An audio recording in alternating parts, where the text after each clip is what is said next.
out of the pack. Okay, and to YouTube, explain why we're getting they into it. I are thought it was best tomorrow, but prepared debates to are be right the now. We're doing it Republican right choice now. For president. Fuck At a it, we're time doing when it the likely live. Democrat nominee, President Joe Biden, is working to convince the country that with Bidenomics, things are looking up. We call my plan Bidenomics. I'm not sure they meant it in a totally complimentary way at the time. But guess what? It's working. But is it? More than 65% of Americans say the country is headed in the wrong direction. And here's the reality for some voters we talked to here in Wisconsin this week. We have noticed a dramatic increase in prices at the grocery store just across the board. It's Joe Biden's fault. And food is high. He needs to do something about it. Because they can't buy food. It's tough when you got mortgage rates at 7-8% versus 2 to 3. It's just you can't afford the house anymore. Inflation is ridiculous. It's killing us out here. It's absolutely ridiculous. We sit here tonight. The #1 song on the Billboard chart is called Rich Men North of Richmond. It is by a singer from Farmville, Virginia, named Oliver Anthony. They're His all lyrics speak millionaires of on alienation, stage. of deep frustration with the state of government and of this country. Washington, D.C. is about 100 miles north of Richmond. Rich men north of Richmond, Lord knows they all just wanna have total control. That's right. Because they asked me to wear a mask. What you do, and they don't think you know. Yeah. They know that you do. 'Cause your dollar Not gonna ain't wear a shit, mask. and it's taxed to no end. 'Cause the rich men north of Richmond. So, Governor DeSantis, None of these why guys lower is this middle-class song taxes. striking such a nerve in this country right now? What do you think it means? Our country is in decline. This decline is not inevitable. What just happened? What is happening? It's a choice. Okay, sorry. We need to send Joe Biden back to his basement and reverse American decline. And it starts with understanding we must reverse Bidenomics so that middle-class families have a chance to succeed again. We cannot succeed as a country if you are working hard and you can't afford groceries, a car, or a new home, while Hunter Biden can make hundreds of thousands of dollars on lousy paintings. That is wrong. We also cannot succeed when the Congress spends trillions and trillions of dollars. Those rich men north of Richmond have put us in this situation. And finally, we need to lower your gas prices. We're going to open up all energy production. We will be energy dominant again in this country. I showed it could be done in the state of Florida. I pledge to you as your president, we will get the job done, and I will not let you down. Yay for that smile. Yikes. Governor Christie, do you agree with Governor DeSantis just said there? And why would you be better on the economy than him? Well, look, I do agree predominantly with what Governor DeSantis just laid out. I think that if you asked every one of us up here, that we would agree predominantly with what he just laid out. Here's the difference. The difference is that we're going to have to work and make sure that we sell these ideas. And be able to put ourselves in a position where we get a majority of the vote, not only by winning the Congress and the Senate in 24, but also by having someone who's had the experience of doing it. Now, I was elected as a conservative Republican in a blue state with 61% of the vote, with a Democratic legislature against me the entire time. And we still, through hard, strong decision-making, brought them around to our point of view. We cut taxes in New Jersey. We cut debt in New Jersey. We made sure that each and every time we were confronted with bad Democratic ideas, we stood and stopped them. And when there were good ideas, we brought people together to make progress going forward. Truth and accountability are the things we need to do to fight waste. And I'd say the last thing is this, Brett. We cannot sit by any longer and allow the kind of spending that's going on in Washington, because every dollar they spend is a dollar that these people are not allowed to spend on their children and their grandchildren. His tie is atrocious. It's like a Magic Eye poster. New Jersey, when you were governor, had the second lowest credit I fell rating asleep in the 30 nation seconds after ago, Illinois, Chris. and it was downgraded 11 times. Yep. Yeah, and And that's what happens when you inherit a blue state that has done that. But when you look at what we did on debt, Brett, in that state, we cut debt in that state, debt that had been left to us by three Democratic gubernatorial predecessors of mine. Are you a business owner? Are you a millionaire? Tremendously. And what you also saw us do was to cut the unemployment rate in half. It was over 10% when I became governor in 2010. What we also did was cut pension payments to public employees to make sure that taxpayers were not being soaked by a public employee union system that was killing oh my God, the taxpayer. who the hell cares? I mean, Tim Scott, Senator Scott, excuse me. The song also I'm goes coming after from the perspective of a right-winger, by the way. Senator, now President Biden argued for freezing federal spending, this was back in the 80s, and dealing with sacred cows. He does not talk about that anymore. You have been a senator, though, for 10 years. So what have you done to rein in the increasing size of government? Well, thank you for the question. Over the last several years, I've had an opportunity to vote against spending package after spending package after spending package. What we also need to understand is that Joe Biden's Bidenomics has led to the loss of $10,000 of spending power for the average family. Black Rifle Coffee Company, are we serious? Your gas is up 40%. Black Rifle Coffee Company is pro your electricity is up 20%. School shootings, basically. We can stop that by turning the spigot off in Washington, sending the money back to the states, and allowing the decisions to be made at their own houses. I helped write the Tax Cuts and Jobs Act in 2017. What? We cut taxes for a single mom like the one that raised me by 70%. Ultra MAGA is bailing the moment Trump is gone, dude. Returning to the average family $4,000. MAGA voters don't want this, and it's not about the color of the skin. That's good news. There's no attack. attack. For the American people. There's no. There's nothing funny about this. It's not entertaining. During the Trump administration, you approved 4.4 trillion, 4.1 trillion, 1.7 trillion over the course of that administration. That's a lot of money. There's no doubt that during the Trump administration, when we were dealing with government the COVID costs virus, money. we spent more money. But here's what happened at the end of our time in the majority. We did spend a lot of money, by the way. We did, low unemployment's 3.5% for the majority of the raging population. hypocrites. 70-year low for women. African Americans, Hispanics, and Asians had a all-time low, but our inflation was at 2%. Under Joe Biden, we've seen the exact opposite. We've seen inflation explode, which led to 12 Federal Reserve increases that's devastating home buyers today. Mr. Ramaswamy, you're listening to these answers. If I may, hold on one second. Our administration, so I don't know if I get a chance to respond. He didn't mention you specifically, but we'll be with you in a second, Mr. Vice President. Mr. Ramaswamy, listening to all of this, why should voters choose you over more experienced politicians on this stage? You're basically, a blank slate for people. You're 38 years old. You've said that you only voted in 2 presidential elections before this moment, this political race.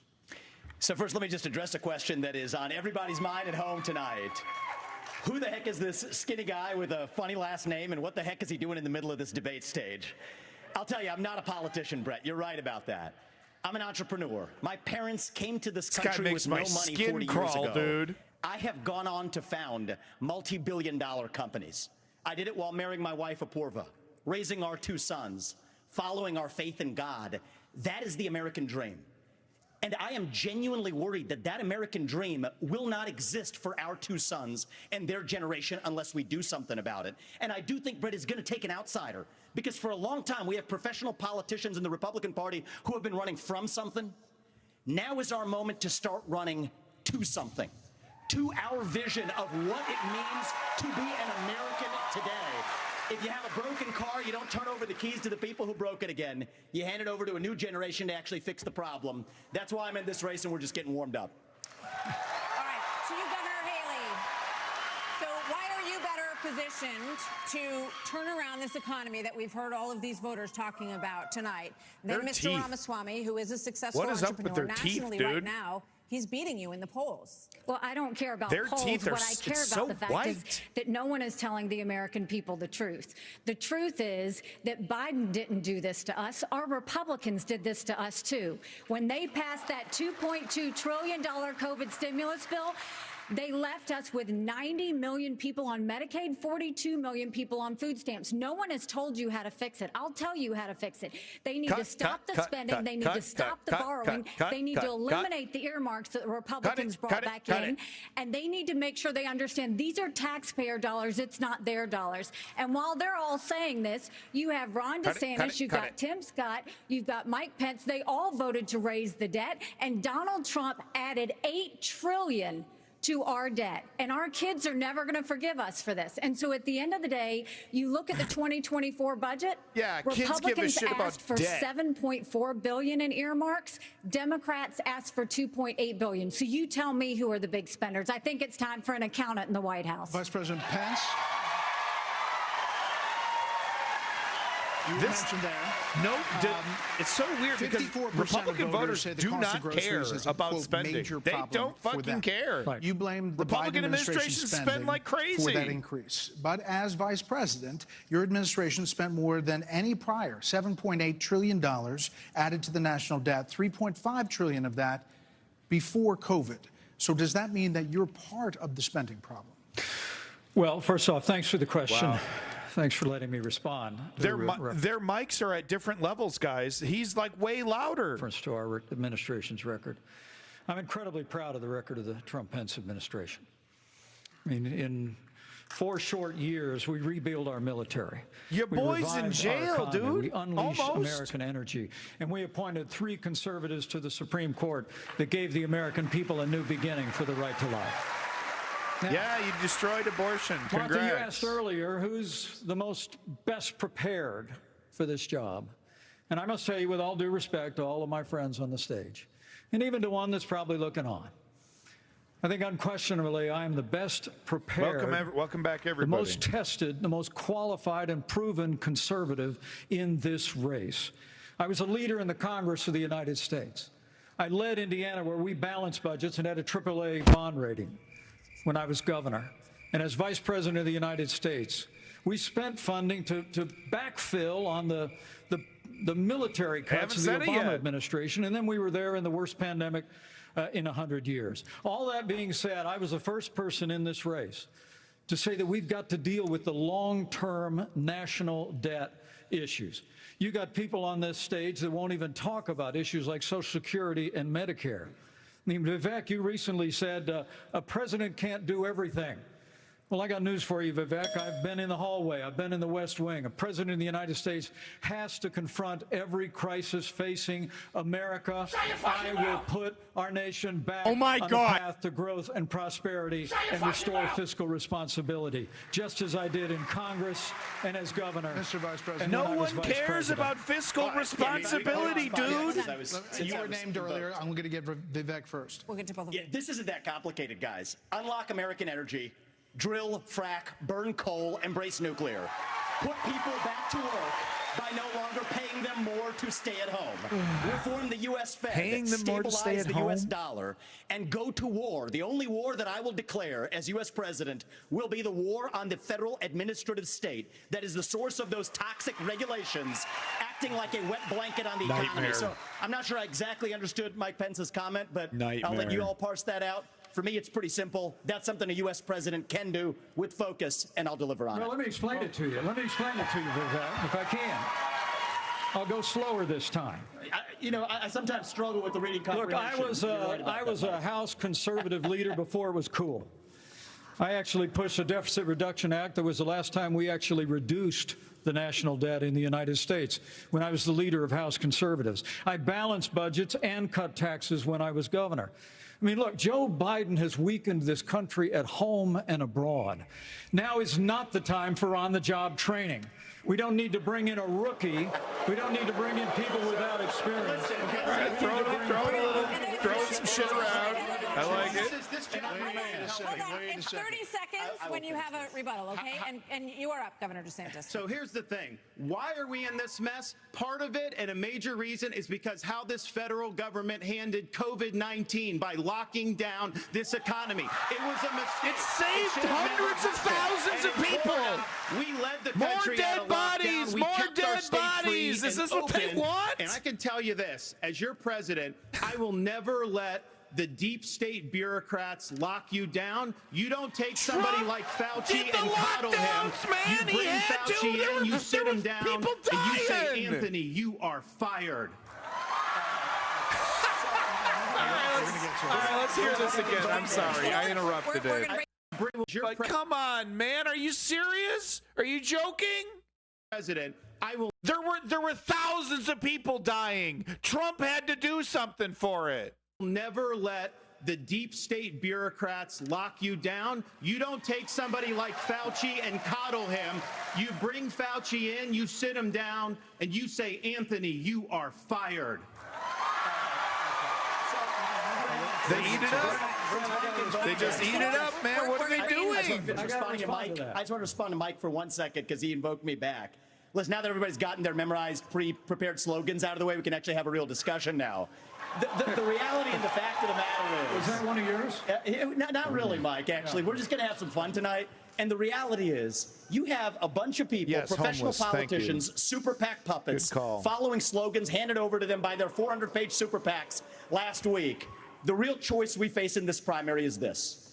Do you want a super PAC puppet, or do you want a patriot who speaks the truth? Do you want incremental reform, which is what you're hearing about, or do you want revolution? Okay. And I stand on the side of the American... They want fascism so bad it hurts, dude. This guy wants it so bad it hurts. Revolution. We're going to take control back here. We need everyone to have a moment on the economy. Wow. I think that's fair. Can I address the COVID there are two issue people that who the have governor not. brought up? We're going to get back to that. We are. There are two people who we have not heard from yet. So let's hear from Governor Burgum and then from Governor Hutchinson on the economy, sir. Well, great. Thank you, Martha. And of course, I'm from a town of 300 people. It's a big deal to make it on the stage with all these folks. But yeah, they want a revolution. But yeah, when they were all wishing me well. They want to destroy the I think I took them a little too literally when they said, go to Milwaukee and break a leg. So, but I do want to say on this, we're missing something. We can't just talk about the... No, we're just going to go ahead. It's being produced in a plant in China powered by coal, go or it's being powered by oil and gas at 20% off, and every farmer in this country would like to buy diesel at 20% off, just like they're buying in China. Bye. Governor Hutchinson, thank you. Next. Thank you, Grant. Delighted to be here tonight.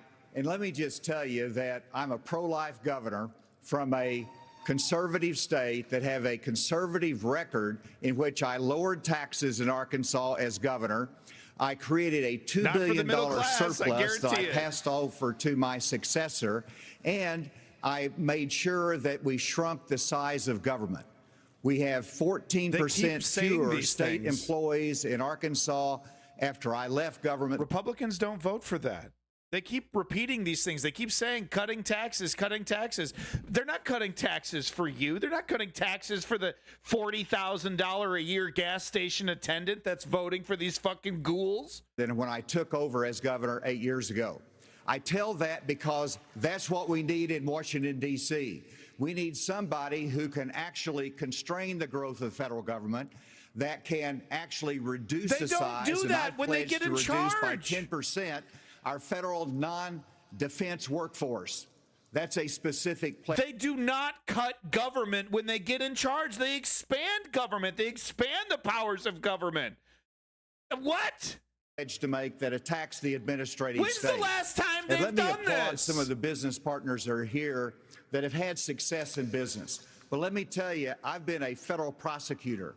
I've served our country in terms of being head of the DEA, in Homeland Security, in times of crisis.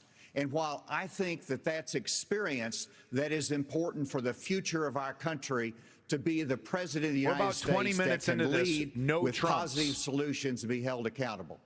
Thank you. We have a lot of topics to get to, and I promise we're going to get to everyone if we play within the rules. Okay, next topic. More than 1,000 people are still unaccounted for in Maui after the deadliest U.S. wildfire in more than a century. Hawaii's governor and White House officials said that climate change amplified the cost of human error. Gee, I wonder what Vivek is going to have to say about this. Fuck the climate! I'm going to fuck the climate in the mouth! Something like And a that. tropical storm hit California for the first time in 84 years. The ocean hit 101 degrees off the coast of Florida. And in the last month, the heat wave in the Southwest broke records Lenny. nearly 50 years old. So Alexander Diaz from Young America's Foundation has a question for you all. Polls consistently show that young people's #1 issue is climate change. How will you, as both President of the United States and leader of the Republican Party, calm their fears that the Republican Party doesn't care about climate change? Well, we're going to deny its existence until the very, very end, until we simply can't deny it anymore. Hope that assuages your fears, young person, literally the only young person Republican in the fucking universe. So we want to start on this with a show of hands. Do you believe in human behavior I better get my is button causing ready climate here. change? Raise your hand if you do. Well, look, we're not school children. Let's have the debate. I mean, I'm happy to take it. Here to we start. go. Here we go. The climate scientist Ron DeSantis has something to say, guys. I don't think that's the way to do it. So let me just say to Alexander Don't put this. me in a First corner of all, now. One Don't of the put me in a reasons our corner country's now. decline is because of the way the corporate media treats Republicans versus Democrats. Biden was on the beach while those people were suffering. He was asked about it. He said no comment. Are you kidding me? As somebody that's handled disasters and Biden went there. It's been a big win for Biden. Biden he gave them everything they needed immediately without trying to, blackmail them. But, a bunch of liberals, you better give something to me if you want any assistance. It's been a big PR win for Biden, actually, Hawaii. This is amazing. in Florida, you got to be activated. You've got to be there. You've got to be present. You've got to be helping He was people. there. He was present. He gave help immediately. So is that a yes or is that a yes? Is that a hand raise? You do not. I think it was a hand raise for him, and my hands are in my pockets. No, because no, the I climate didn't change raise- I agenda didn't is a raise a hoax. hand. Yeah, of course. It's a hoax. It's a hoax. Here it is. Yeah. He wants it, guys. I think Hollow Husk is onto something here. He wants it bad, dude. This guy is giving up the sloppy. Let us be honest as It's a Republicans. I'm the only person on the stage who isn't bought and paid for, so I can say this. The climate change agenda is a hoax. The climate change agenda is a hoax. Go ahead and ask an oil company if climate change is real.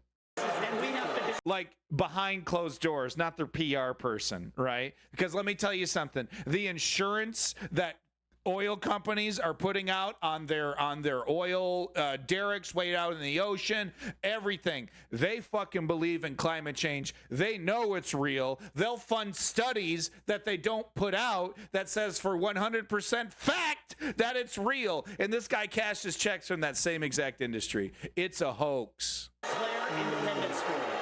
And the reality is, Wow, it's interesting. Hear the crowd. That is anti-carbon interesting. agenda is the wet blanket on our economy. And so the reality is more people are dying of bad climate change policies homeless. than they are of actual climate change. Governor Haley, are you The bought and death paid rate for? is down by 98% Hold on. in the last century. Listen. I've had it. No, Wait, hold on. I've had enough. I've had enough already tonight of a guy who sounds like ChatGPT standing up here.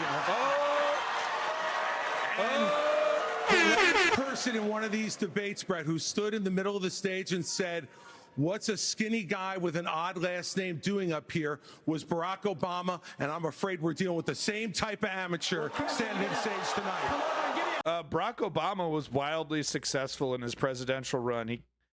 He was wild. I don't know if comparing him to a wildly successful and popular president who dropped a lot of drone bombs, but to say that Barack Obama wasn't successful, especially in his first presidential run, is beyond bizarre. Give me a hug just like you did to Obama. The same type of amateur. And you'll help elect me just like you did to Obama, too. Give me that The bear hug, same brother. type of amateur. Hold on. Governor So Haley, true, would you homeless. like to respond? Are you So, bought Brett, and paid what for? I would like to say is the fact that I think this is exactly why Margaret Thatcher said, if you want something said, ask a man. If you want something done, ask a woman. Yeah, Republicans want to hear that. We do care about clean air, clean water. We want to see that taken care of, but there's a right way to do it. And the right way to do it is, first of all, yes, is climate change real? Yes, it is. But if you want to go and really change the environment, then we need to start telling China and India that they have to lower their emissions. So isn't that great? Isn't that great? No one wants to do it, and everyone points the finger at each other while they just dump fucking chemicals into our water. Isn't that really cool? Oh, we're not going to do anything unless those countries do something. So we're just going to double down. That's where our problem is. And Margaret these Thatcher, green shut up, subsidies that homeless. Biden has put in, all he's done is help China because he doesn't understand all these electric vehicles that he's done, what that does. Half of the batteries for electric vehicles are made in China. And so that's not helping the environment. You're putting money in China's pocket, and Biden did that. So first of all, I think we need to acknowledge the truth, which is these subsidies are not working. We also need to take on the international world and say, okay, India and China, you've got to stop polluting, and that's when we'll start to deal with Senator Scott, are you bought and paid for? Absolutely. Are you bought and paid for? I'm sorry? Are you bought and paid Absolutely not. I mean, here's what the American people deserve is a debate about the issues that affect their lives. Going back and forth, being childish is not helpful to the American people to decide on the next leader of our country. Number one, wait a second. I don't know. It worked out pretty well for Trump. I don't know. Some of the most popular right-wing talking heads are some of the most childish man-children on the planet. Seems to be a popular path for the Republican Party to actually embrace, you know, being a petty, vindictive man-child. It seems to work really well for them. Number Fits two, like a glove. As a kid who grew up in a single-parent household mired in poverty, I wondered, was the American dream real for kids who were devastated by poverty, devastated by the challenges of life? I came to the conclusion that America can do for anyone what she's done for me if we focus on restoring hope, creating opportunities, and protecting America. If we want the environment to be better, and we all do, the best thing to do is to bring our Vivek doesn't. Like I said, Vivek wants to skull fuck the climate. jobs home from China. If we create 10 million new jobs in I my think Made in Hollow America Husk is plan, we right, will though. I think have people are a going to better like economy Vivek after and this. a better environment. Let me tell you why I say that, Brett. No, shut, man. America, Shut up, man. America has cut. I'm a Southern boy. I talk slow. So America. Yeah, America, let's go. that was Come quick. on. America has cut. Oh my God. our carbon footprint in half in the last 25 years. The places where they are continuing to increase: Africa, 950 million people. India, Really? over a billion. Come on, China, man. over No a billion. one, you're Why not would we put getting ourselves at MAGA a voters with the disadvantage? fucking Clinton thumb. Devastating our own economy. Let's bring our jobs home. Ding, ding, ding, We ding, have ding, ding, a ding, lot ding, of ding, ding, different ding. topics to get to. Yep, we do. Thank you all. Thank you, Senator Scott. So coming up next. All right, hold on. We can skip the. Oh my God, they got diaper commercials and gold. Hold on, we're still doing commercials. Okay. All right, right-wing fascist companies. Oh, look, guys, it's heroes. They're going to protect us from the immigrants. That was a coffee. That was a coffee advertisement.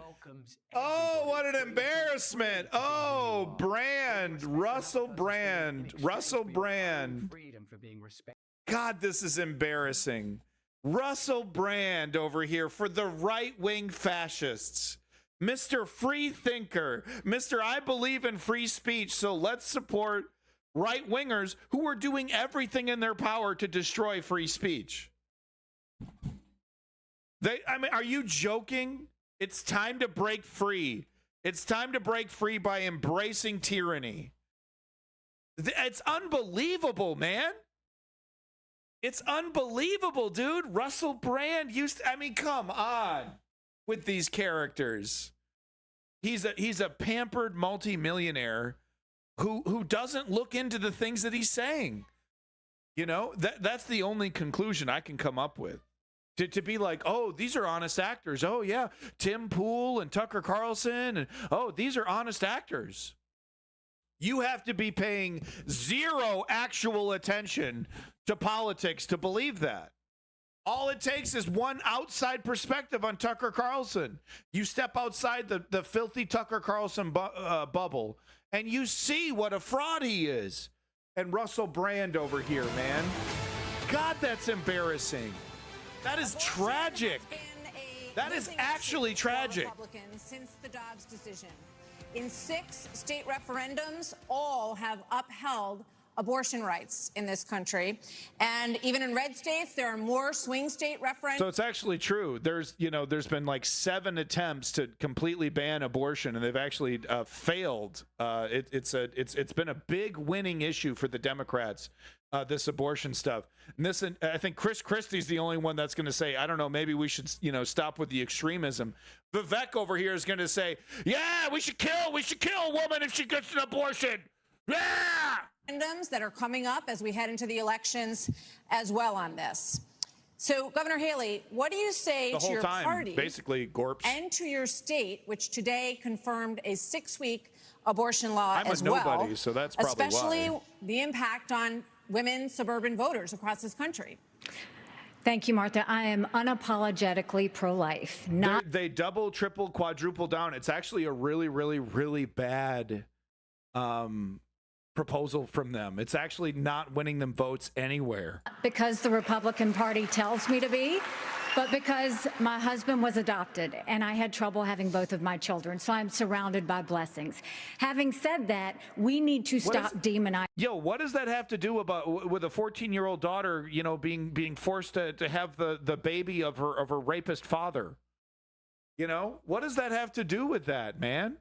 Your fucking book isn't helping that girl. This issue. This is talking about the fact that unelected justices didn't need to decide something this personal, because it's personal for every woman and man. She's trying to do now it's been put in the hands of the people. That's great. When it comes to a federal ban, let's be honest with the American people and say it will take 60 Senate votes. It will take a majority of the House. So in order to do that, let's find consensus. Can't we all agree that we should ban late-term abortion? Pausing it and also and keeping it out of sync is also a good thing to do if you want to avoid DMCA.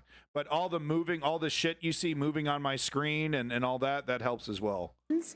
Can't we all agree that we should encourage adoptions? Husky Canvas, come on, man. Bricks is a fucking embarrassment. What are you trying to do, man? Look, I want to see a coalition push against the West hegemony, right? Hegemony. Sorry, I always say that wrong.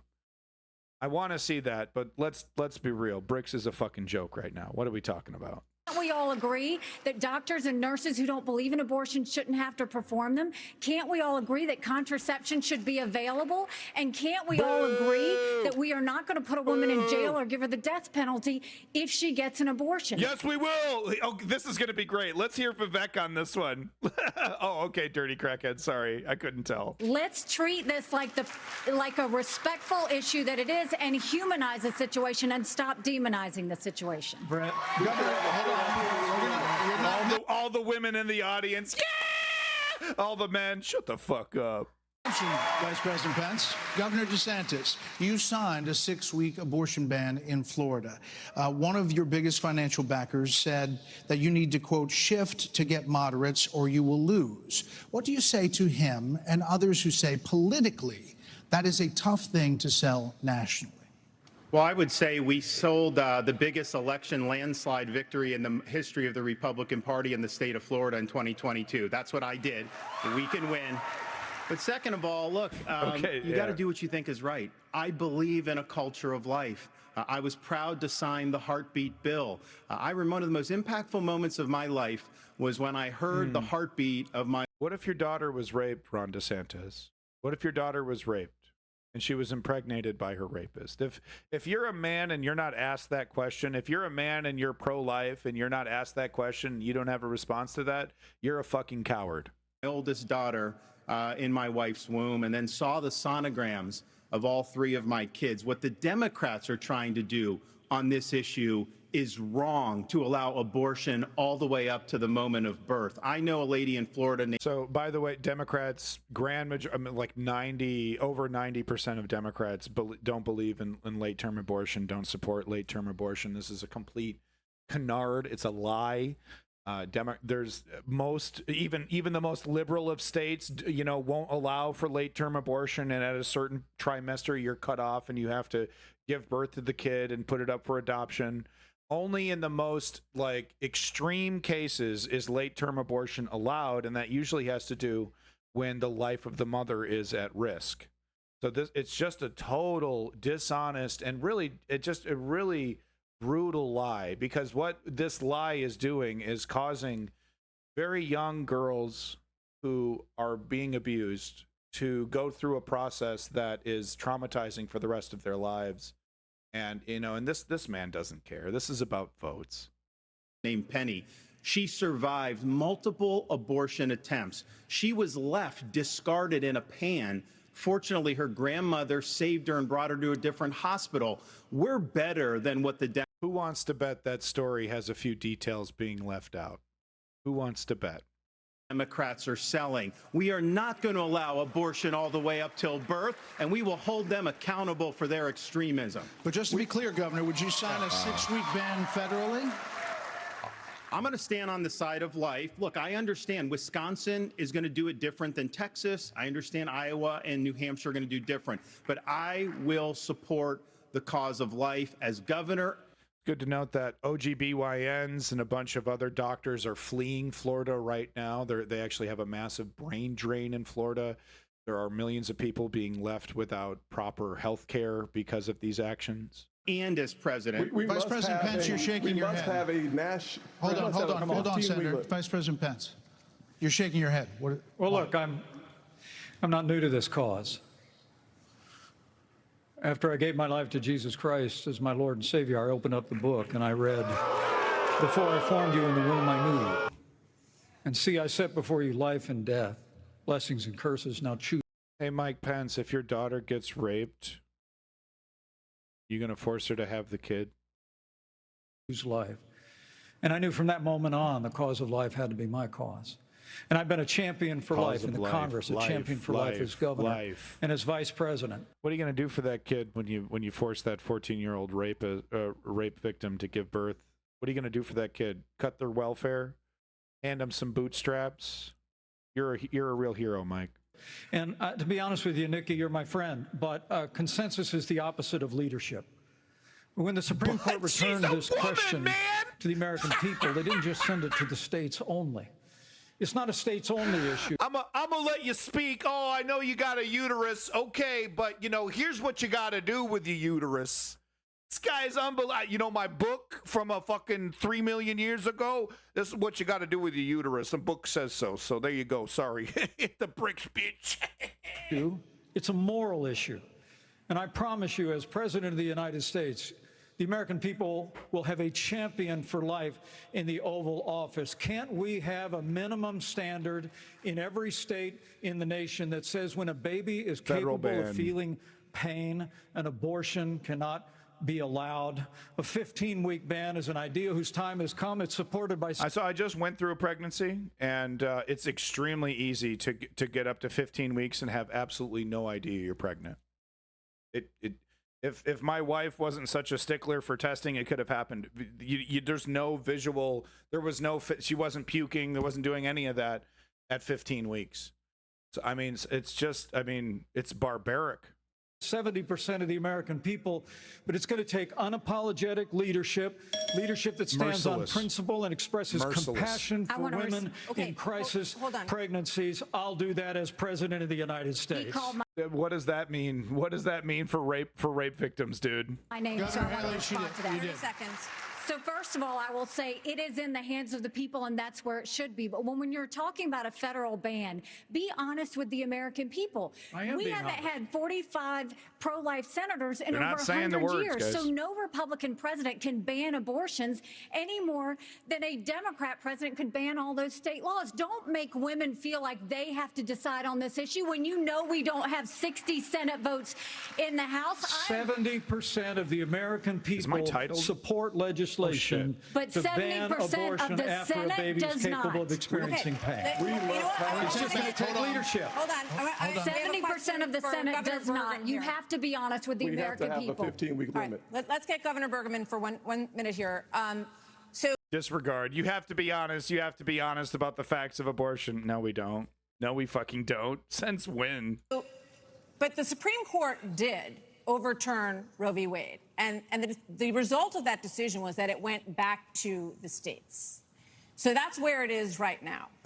I'm sorry, dude. I'm using this guy as an opportunity to skip back to something more I've literally never heard of this man before. A Democrat proposal, which is, in essence, abortion on demand through the term. So they have their extreme position at a national level.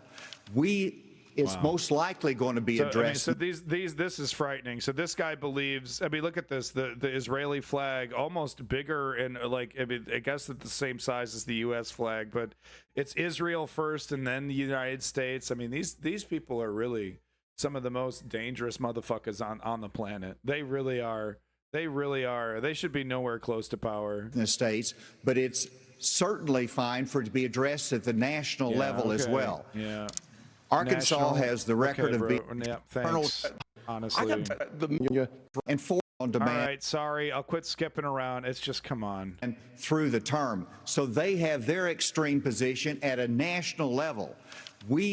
It's most likely going to be addressed in the states, but it's certainly fine for it to be addressed at the national level as well. They all want a federal ban. Arkansas has the record. You ask them, do you want a federal ban? Oh, no, never, never, never. I would never want a federal ban. States' rights, states' rights. Then you get them, oh, yeah, I can't wait to do a federal ban. I can't wait. Of being the most pro-life state in the nation. I want to be pro-life country. I signed 30 pro-life pieces of legislation while I was governor. And every state can determine a different outcome here, and it is the most important issue for women and for the unborn child and for our country that we get this right. It's going to be a continued debate. Let's talk about it in terms of compassion, in terms of protecting the life, and also understanding how we have to enhance adoption services, how we have to enhance maternal care. Those things we've done in Arkansas and are important for our nation's future. There are a lot of issues that are very important. Senator, I'll let you weigh in. We cannot let states like California, New York, and Illinois have abortions on demand up until the day of birth. That is Once again, it's a total lie. It's a total fucking lie. That is not how it works in California. It's not. No one. You can't just get an abortion. You know, if you got a perfectly healthy baby and you've passed a certain trimester, you can't just a day before birth say, okay, I'm aborting it, kill the baby. It's just wildly inaccurate. It's a fucking lie. Basically, it's a fucking lie. It's like a shred of technical truth stretched infinitely into this talking point. It's unbelievably dishonest. I mean, people, I'm shocked that they're still getting away with saying this because it is wildly factually inaccurate.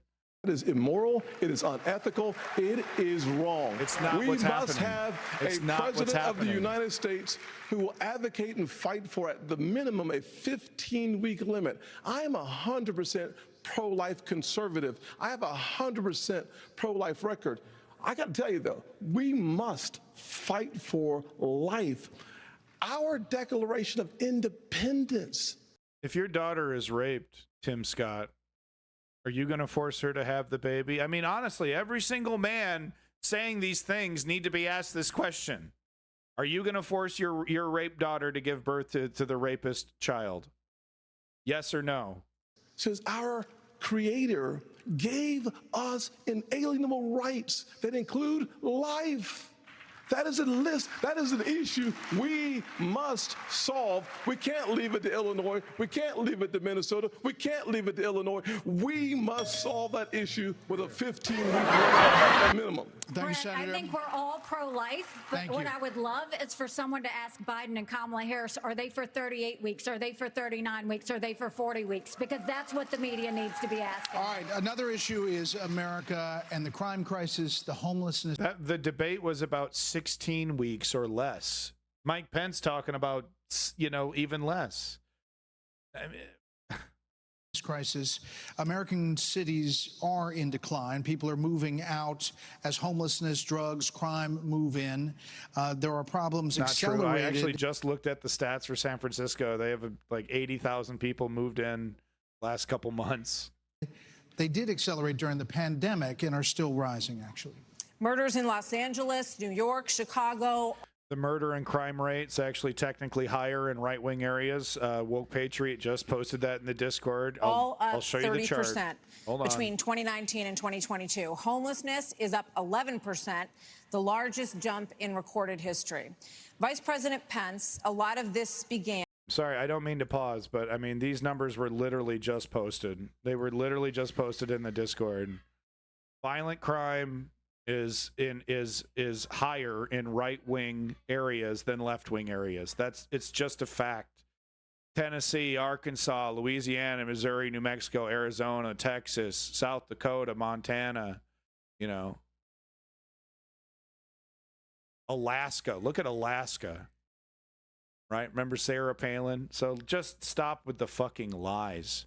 Okay. Yeah. Did neoliberals have a major problem with how they govern and homelessness? Absolutely.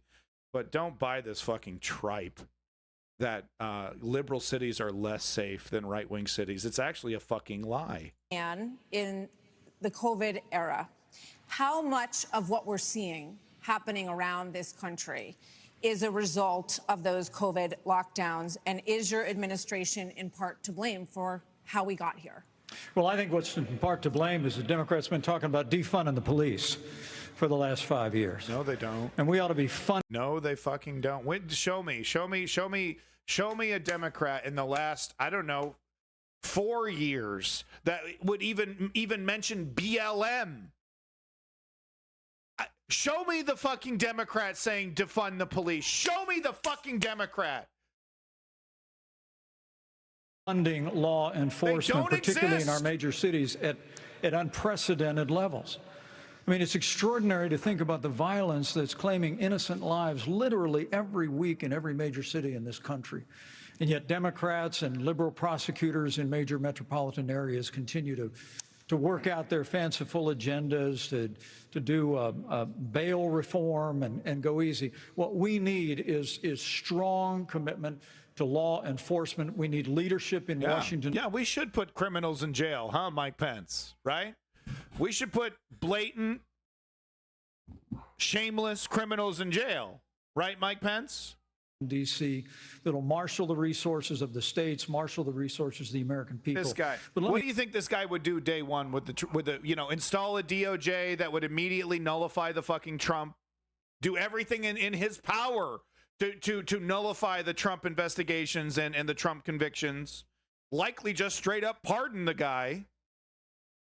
I love law and order. I love law and order. We also say it's about opportunity. I mean, a lot of people don't know that those Trump-Pence tax cuts that we got signed into law go away at the end of 2025 if we don't have a Republican president and a Republican House and a Republican Senate. When I'm president of the United States, we're actually going to cut taxes further. We're going to extend those tax cuts, and we're going to close the Federal Department of Education, block grant all that funding back to the states. With a growing economy and educational choice and law enforcement, we will bring our cities back. Governor Christie, another issue this weekend. Madness. Do you know what that would do? Do you know the ramifications of that action?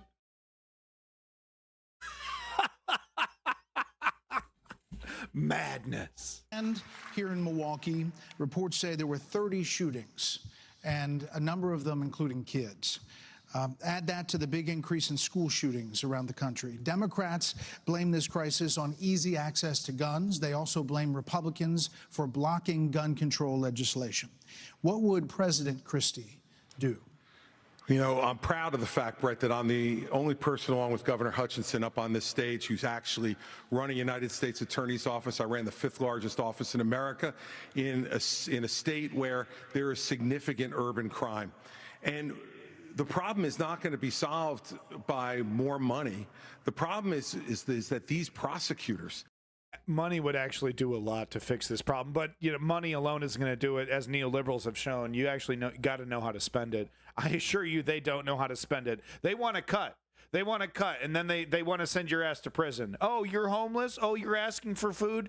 Get in the fucking car. We're going to take your ass to a private prison. And then when you leave, you're going to have a bill to pay. The nightmare that these people want to create, I tell you, man, crime would skyrocket. in these localities in the states are refusing to do their job and to kids arrest with a violent gun, yeah. criminals. So what a President Christie would do is appoint an attorney general who would instruct each of the 93 U.S. attorneys that they are to take over the prosecution of violent crime in every one of those cities that are failing to do so. We have plenty of room in the... Still haven't said... well, Trump, the word Trump has been said in reference to Mike Pence and Trump, but nary a discussion about Trump has happened. It's fascinating. Federal prisons like to lock up these violent criminals and clean up what's going on all across this country in these individual cities. Secondly, what we need to make sure that each and every one of these criminals understand is that the laws apply to everybody. And when Hunter Biden fills out a fake application, a false application for a gun permit, and then is facing a 10-year mandatory minimum, which was mandated by legislation sponsored by his father, and then you have a Justice Department that walks away from those charges, we're telling people that the law doesn't apply to everybody. In a Christie administration, he would go to jail for 10 years. What about a President Ramaswamy? Whoa, yeah, let's restrict gun ownership. That's what we love. Thanks, Chris Christie. What does a President Ramaswamy do about guns? Oh, this is going to be fucking great, isn't it? What do we think this guy's going to say? Every newborn should be handed a 9mm Glock? So the reality is we have a crime wave in this country and we know how to fix it. The question is, do we actually have the spine to do it? More cops in the streets who are on the streets able to do their jobs without looking over their shoulder for getting sued. And we also have a more brutality and authoritarianism from cops and less less accountability as well. That's great. Yeah, cops. I want to vote for cops being able to bust my head without any ramifications. Yeah. You know, cops fuck up right-wingers all the time, by the way. I'd like to mention that. Cops are constantly abusing right-wingers, white, black, doesn't matter what color you are. You bet it's happening in right-wing states too. Power-hungry cops. Anyway. Mental health epidemic in this country. Oh, what are you going to do about mental health, Vivek? What are you going to do? You just going to throw everybody in jail? Just over the same period that we have closed mental health institutions, we have seen a spike in violent crime. Is Homeboy really talking about opening up taxpayer-funded mental institutions? Really? Is that what taxpayer-funded mental institutions? Wow. Is this a policy coming out of this debate? No, this can't be a policy. Do we have the spine to bring him back? I think we should. As president, I will. Wow. He's going to bring back insane asylums, guys. What do you think the modern Republican Party insane asylum setup is going to look like? I mean, the insane asylums of the past were horrific. Were places where, incredibly mentally ill people were dumped and forgotten. Right, in dreadful fucking dungeons, basically. What do you think the right-wing equivalent of that's going to be in the modern era? But it's not just drugging up people in those psychiatric institutions with Zoloft and Seroquel. It's a deeper issue. I think faith-based approaches can play a role here too. We're in the middle of a national identity crisis, and I say this as a member of my generation. The problem in our country right now, the reason we have that mental health epidemic, is that people are so hungry for purpose and meaning at a time when family, faith, patriotism, hard work have all disappeared. Hollow Husk is onto something, because he's not wrong on this. There's an entire generation, especially of right-wingers, young right-wingers, who feel completely disillusioned. What we really need is a tonal reset from the top, saying that this is what it means to be an American. Yes, we will stand for the rule of law. Yes, we will close the southern border where criminals are coming in every day. And yes, we will back law enforcement because we remember who we really are. And that's also how we address that mental health epidemic in the next generation that is directly leading to violent crime across this country. Governor DeSantis, really quickly. Governor DeSantis. We don't have an identity crisis, Vivek. We're not looking for a new national identity. The American people are the most faith-filled, freedom-loving, idealistic, hardworking people the world has ever known. We just need government as good as our people. Well, Mike, I think the difference is you might have, some others like you may have on the stage, it's Morning in America speech. It is not Morning in America. We live in a dark moment, and we have to confront the fact that we're in an internal, sort of cold cultural civil war. You are and we have to equating the recognize American that people with the failed government in Washington, D.C. We just need government as good as our people again. So, let me just finish addressing that slogan because I don't know what that slogan means. We need to shut down the administrative state. That's actually how we translate it. Crime has been on the rise in Florida, Governor DeSantis. How do you stop crime? Well, actually, crime's at a 50-year low in Florida. Not in Miami. We're happy with that. Well, statewide, it's a 50-year low. And so here's the thing.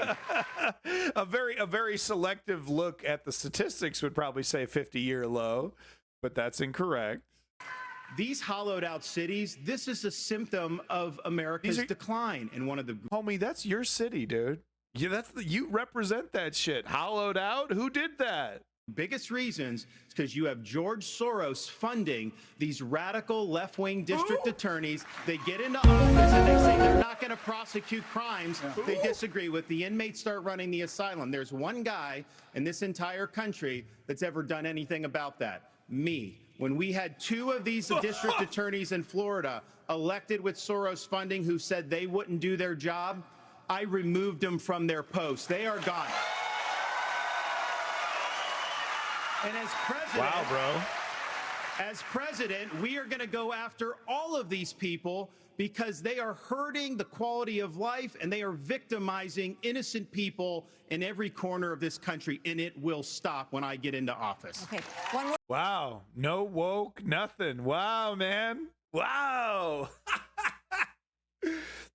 It's almost like they've been listening to the left wingers who are like, oh, I hope the right wingers say this, and oh, I hope the right wingers say that, and the right wingers like, no, I'm not going to use my favorite word. No. Chris Christie has mentioned Hunter Biden twice, and he's the only motherfucker up there talking about talking about Hunter Biden. We're here before the break, Governor Burgum. Brett and Martha, I just thought it was interesting. You asked your question about the problems we're having in big cities. Nobody ever asked the question of what about the crime wave. Did they even put his name up? They don't even put his name up on the screen. Small towns. Because in a small town, neighbors help neighbors. People understand each other. If a farmer gets sick, everybody comes together and helps him get the crop off. There's accountability. There's transparency. One thing that I think this country could use is somebody in the White House that understands small town values, because that's our road back to get. Yeah, buddy, you look like you know about small town values. You look like you own a small town. What the fuck? This country on track again. He looks like fucking shit. What's his name? The dad from Schitt's Creek? Right, who bought a small town as a lark, as a present for his son? That's who he looks like. Governor Hutchinson? Was former head of the DEA. I understand the drug crisis in America. And right now... yeah, you understand the drug crisis. Look at this motherfucker. He's high as shit. You look at the challenges in our inner city, there's three simple words that would be helpful. One, enforce the law when it comes to crime. Secondly, let's deal with the challenge of fentanyl.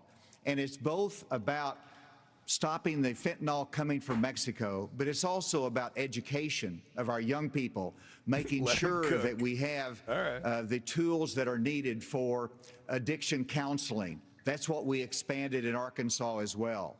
Whenever you look at the underlying challenge of America, though, no one likes to see an America with smash and grab in our inner cities. As president of the United States, they don't have a solution for that. It starts. Really, you gonna hire enough cops to put them on every corner of every fucking street? You would rather do that than do something about inequality, huh? You'd rather spend hundreds of millions of dollars to put a fucking cop on every corner, on every street, in every city, than actually try to tackle the reason why people are breaking into cars and are feeling desperate, don't have money, don't have jobs, don't have prospects. Yeah, we can't fix any of that. We got to have rampant exploitation, right? But what we can do is have a full-blown police authoritarian state where there's a cop everywhere you go, and if you get caught littering, well, into the fucking van you go. It's at the top with the respect for our justice system that a former president who's under indictment has undermined. By attacking judges, by attacking prosecutors, by attacking the system and saying he's aggrieved. And so silence from the crowd, dude. Silence. You know that ex-president that's currently for indictments? Yeah. They haven't said the word indictment yet, have they? Have to have respect for our justice system and the rule of law, and it starts at the top with the President of the United States. Thank you. Hold on. So, speaking of that, right now you are looking live at Fulton County Jail, where former President Donald Trump will be processed tomorrow. So next, the candidates will have an opportunity. Here we go. Okay, to talk folks. about. Okay, so we got the stupid commercial bullshit. Blah blah blah. We can skip all this because of my pausing. All right, let's get right to it. Trump time, boys. Here we fucking go. You all on China, Ukraine, immigration, education. Putin's awesome, by the way. Did I mention how awesome Putin is? But we are going to take That's a a brief right-wing moment position now. and talk about the elephant not in the room. Former President Trump has been indicted in 4 different states on 91 counts. He will be processed tomorrow in Georgia at the Fulton County Jail for charges relating to the 2020 election loss. You all signed a pledge to support the eventual Republican nominee.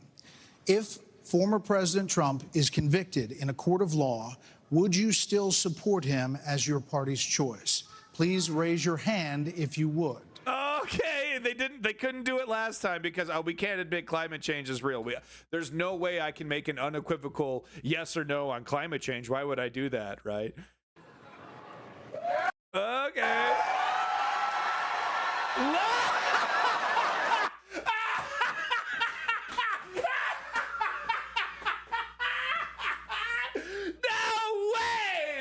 No way! Chris Christie stuck his finger up! Just look at him, dude! He did it! He stuck his finger up! Him as your party's choice. Please raise your hand if you would.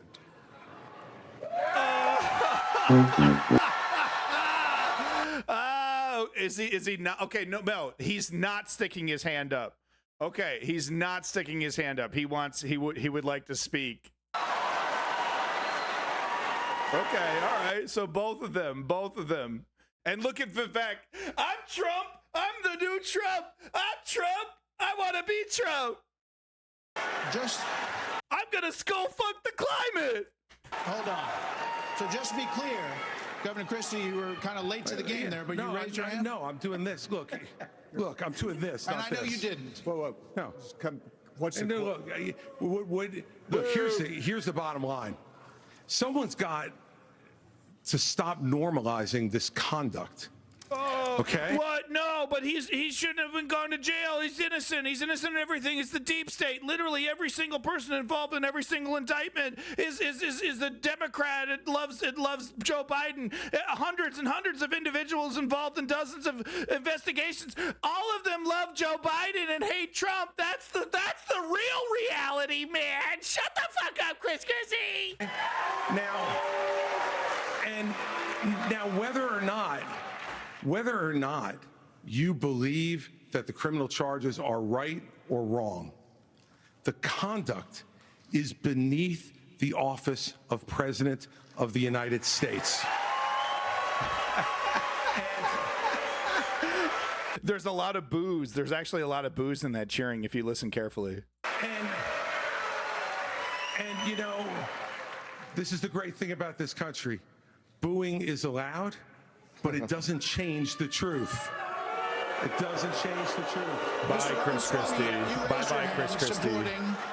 I'd like to get in and respond. Let's just speak the truth, okay? President Trump, I believe, was the best president of the 21st century. There he is.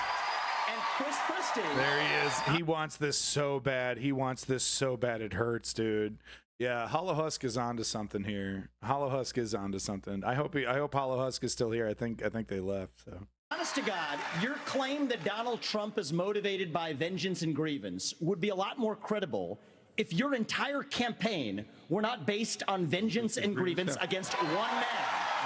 Vengeance and grievance. Want to see a bunch of people blindly bashing Donald Trump without an 4 indictments. We're to almost 100 separate charges.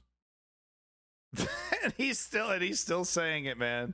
Iota of vision for this country. They could just change the channel to MSNBC right now. But I'm not running for president of MSNBC. I am running for president of the United States. We're skating on thin ice, and we cannot set a precedent where the party in power uses police force to indict its political opponents. It is wrong. We have to end the weaponization of justice in this country. 30 seconds, Governor DeSantis. Look, let me tell you I'm sorry. 30 seconds, Governor You Christie. make me laugh because Goes both ways, brother. you sit here in an answer. You sit here in an answer right. Hold on one second. You sit here in an answer. Yeah, a fascist like you would enjoy the words that are coming out of this authoritarian's mouth. That doesn't surprise me one bit. Go ahead, Governor Christie. Hold on, Governor Christie. Hold on. Well, so listen. I'm not really in the mood to see your comments, so please go find a different place to spend your time, Panda Man. I want you out of here. The more time we spend doing this, the less time they can talk about issues you want to talk about.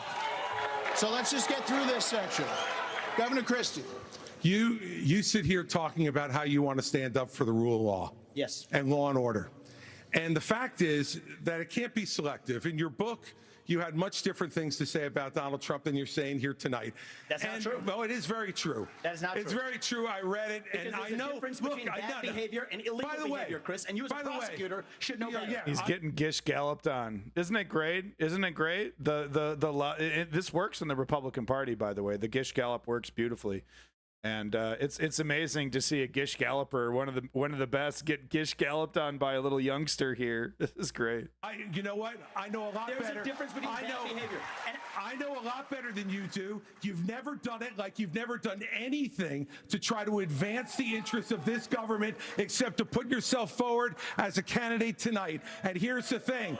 We've stood up for law and order. I did it as U.S. attorney. I did it as governor. And I am not going to bow to anyone when we have a president of the United States who disrespects the Constitution. He said, your MSNBC contributor. He said, I mean, Vivek is not wrong. This guy's all over MSNBC, CBS. I mean, come on. I mean, it's really funny to see him up there, right? It's a shame that it has to be Christie giving us this message of common sense that, yeah, criminals should go to jail.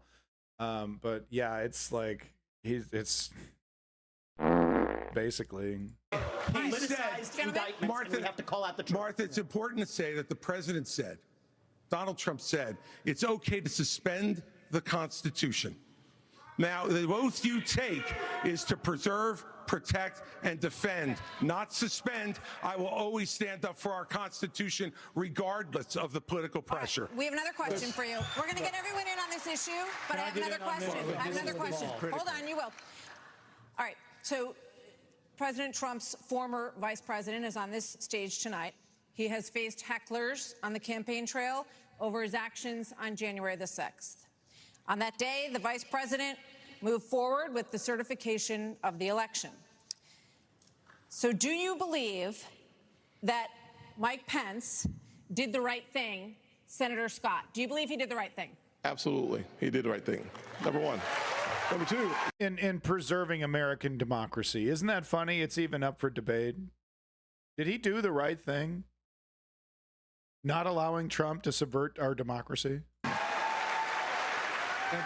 We should be asking ourselves a bigger question about the weaponization of the Department of Justice. When I'm president, the first thing I'll do is fire Merrick Garland. Second thing I'll do, fire Christopher Wray, because we need Lady Justice to wear a blindfold. They did, homeless bag. They did just a few minutes ago, actually. That no one has confidence in our justice system. 17% of Republicans have confidence in our Department of Justice. Here's why. We keep seeing not only the weaponization of the Department of Justice against political opponents. So he's literally arguing and bragging and saying, the moment I get in charge, I will fire Merrick Garland and put in, a bias. Like literally saying, the moment I get in charge, I will weaponize the Justice Department against the Democrats, against the left, for the right wing, and then in the same breath, almost in the same sentence, criticizing the weaponization of the Justice Department, which is not even close to true. I mean, goddamn, don't you wish Joe Biden was using his bully pulpit and putting people that aren't milquetoast pussies like Merrick Garland in charge? Wouldn't you like to see that? Right? That's not what's happening. Opponents, but also against parents who show up at school board meetings. They're called, under this DOJ, they're called domestic terrorists. Firing Christopher but that's not, but that's not shut down the FBI. Actually, They're not being considered domestic terrorists for showing up to a school board meeting. They're being considered domestic terrorists for being proud members of things like the Boogaloo Boys and other terrorist groups that advocate for violence in the United States. They advocate for violent overthrow of the government. That's why. That's the courage to get it right. Mr. Ramaswamy. Let me finish my comments. Yes. Not only that, in addition to that, we see the SWAT team show up at pro-life activist homes with guns drawn because this DOJ uses their power, uses their authority, not just against political. Do we? That's probably a totally honest retelling of the whole situation, right? I'm sure they were just. That's why they were being targeted by the police. It's because they were pro-life, guys. Opponents, but against conservatives and conservative causes. It is time for a change in America, and I will bring that change to the greatest nation on God's green earth. We have it. So But disingenuous. Governor DeSantis, do you believe that Mike Pence did the right thing on January 6th? So here's what we need to do. We need to Nah, not going to answer that question. end the weaponization of these federal agents. Right, but I will do that. That's not the question. I know, but here's the thing. Yeah, but I'm not going to answer that one yet. No, I mean, in retrospect, yeah, Mike Pence should have allowed Trump to destroy American democracy. Yeah, throw the Constitution in the trash. Yeah, no problem. Yeah, that's a great idea. I mean, as long as I get to be next, can I be next? This election is not about January 6th of 2021. It's about January 20th of 2025 when the next president is going to take office. I know what the Democrats would like to do. They want to talk about all these other issues, but we've got to focus on your future. Yeah. We've got to let's stop focusing on like treason, an insurrection, an attempt to destroy American democracy. We got to move beyond that. We got to talk about kitchen table issues like cutting taxes for millionaires. focus on reversing the decline of our country. Right. I learned in the military, I was assigned with U.S. Navy SEALs in Iraq, that you focus on the mission. Yeah, he was a torturer at Abu Ghraib, confirmed. Ron DeSantis was, one of the torturers at Abu Ghraib. Look it up. It's a fact. Above all else. You can't get distracted. So Republicans, we've got to look forward, and we've got to make sure that we're bringing the message that can win in November 2021. Vice President Pence, what do you think, Vice President? Is to support and defend the Constitution of the United States. I think the American people deserve to know whether everyone on this stage agrees that I kept my oath to the Constitution that day. There's no more important duty. So answer the question. I've answered this before. So yes. Why are we? Yes. Mike did his duty. I got no beef with him. But here's the thing. I can't let that soundbite be created. No. I can't be asked a yes or no question, then definitively ask yes. I got to wishy-washy through it. I guess we should have kept the American democracy, whatever. Okay, whatever. But I mean, is this what we're going to be focusing on? I'm relieved. Going forward, the rehashing of this. I'll tell you, Governor the DeSantis, Democrats would love that, and they will win if we let them get away with it. I'm not letting him hang out in the basement this time.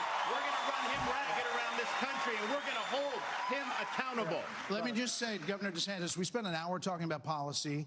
Former President Trump is beating you by 30, 40 points in many polls. So it is a factor in the GOP primary. Governor Hutchinson, you did not raise your hand. I did not raise my hand because there's an important issue we as a party have to face. And over a year ago, I said that Donald Trump was morally disqualified from being president again as a result of what happened on January 6th. More people are understanding the importance of that, including... We want total full-blown fascism. Boo! Get this stoned guy off the stage. He's a hippie. Conservative legal scholars who says he may be disqualified under the 14th Amendment from being president again as a result of the insurrection. This is something that could disqualify. It wasn't an insurrection. Antifa was there. Fake news. Antifa. Him under our rules and under the Constitution. And so, obviously, I'm not going to support somebody who's been convicted of a serious felony or who is disqualified under our Constitution, and that's consistent with RNC rules. And I hope everybody would agree with me. We're going to get to a We're lot more time. going to move on. No, we're going to. Martha, can I answer the question? Can I get in on that? Okay, I'd like to answer. I've already been in on it, Vice President Pence. All right, I'd like to answer the question Go you ahead. asked and not give a pre-canned speech. Mike Pence stood for the Constitution, and he deserves not grudging credit. He deserves our thanks as Americans for putting his oath of office and the Constitution of the United States before personal, political, and unfair pressure. But we should let Trump off and make sure that Trump is completely innocent and he shouldn't be convicted of any crimes. I fully admit that Trump attempted to commit a crime and Mike Pence did the right thing. But I also think that the DOJ shouldn't be allowed to arrest certain people of certain levels of power. Let's hear it, Chris Christie. Let's hear it. Let's hear that butt. Give me that butt, Chris Christie. And the argument that we need to have in this party before we can move on to the issues that Ron talked about. Okay, right. So acknowledging the problems of the weaponization of the Justice Department, because I mean that's Chris Christie's job on MSNBC is to give this half-hearted Republican concern for the weaponization of our Justice Department. Oh, they're going after Trump so hard. Is we have to dispense with the person who said that we need to suspend the Constitution to put forward his political career. Mike Pence said no, and he deserves credit for it. Boo! Should have destroyed the Constitution. Boo! Because we're patriots. We're Americans. Should have destroyed the Constitution. Install a dictator. That's what we really want. Governor Haley, we haven't heard from you on this. Do you agree? Do you agree that Vice President Pence did the right thing that day or not? I do think that Vice President Pence did the right thing, and I do think that we need to give him credit for that. But what I will also tell you is, look, I mean, when it comes to whether President Trump should serve or not, I trust the American people. Let them vote. Let them decide. But what they will tell you is that it is time for a new generational conservative leader. We have to look at the fact that 3/4 of Americans don't want a rematch between Trump and Biden. And we have to face the fact that Trump is the most disliked politician in America. We can't. The polls don't show that. In fact, if the presidential election was going on right now, Trump versus Biden, I mean, this was from 2 weeks ago, these stats, it was like literally 43 to 43%. So I thought Nikki Haley was running for vice president of Trump. I'm surprised to see her come out and cut Trump's balls off here, because honestly, Trump was the only avenue she was ever going to get to power. So it's over. It's over. And by the way, way too much blush. But it doesn't matter. You could no blush. It's not happening, girl. Your best bet was to hop on the Trump train and be enthusiastic about it, and so that's done with. Win a general election that way.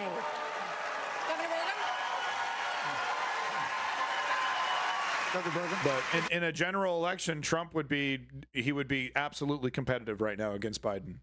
Says a lot about the neoliberals, actually. Governor Bergen, opportunity. Happy to answer the question. Mike Pence did the right thing on January 6th. But I want to say, you started off the top of this hour saying we're going to talk about China, Ukraine, education. We are. China is the number one threat to our country. And every minute that these 8 candidates spend talking about the past instead about the future is time that is just you know who loves it? Biden loves it, but China loves it when we're talking about the past. Okay, as promised, we were going to spend a few questions on it, let people say what they wanted to say. And now, indeed, we are moving on to the subject. The U.S. has committed nearly nearly 77. Can I speak on this issue? I was You kind of did involved. you answered on this. You did You did say answer. something. Yeah. We thought you were done, but you No, I please. wasn't done. Well, Mike, why don't you say this? Join me in making a commitment that on day one you would pardon Donald Trump. I'm the only candidate on the stage who had the courage to actually say it. That is how we move our nation forward. Vivek is asking the question we all want to hear, because that is, you know, people in Reddit were speculating that Vivek is going to be like, yeah, no, I'm going to pardon Trump and I'm going to make him my VP, you know.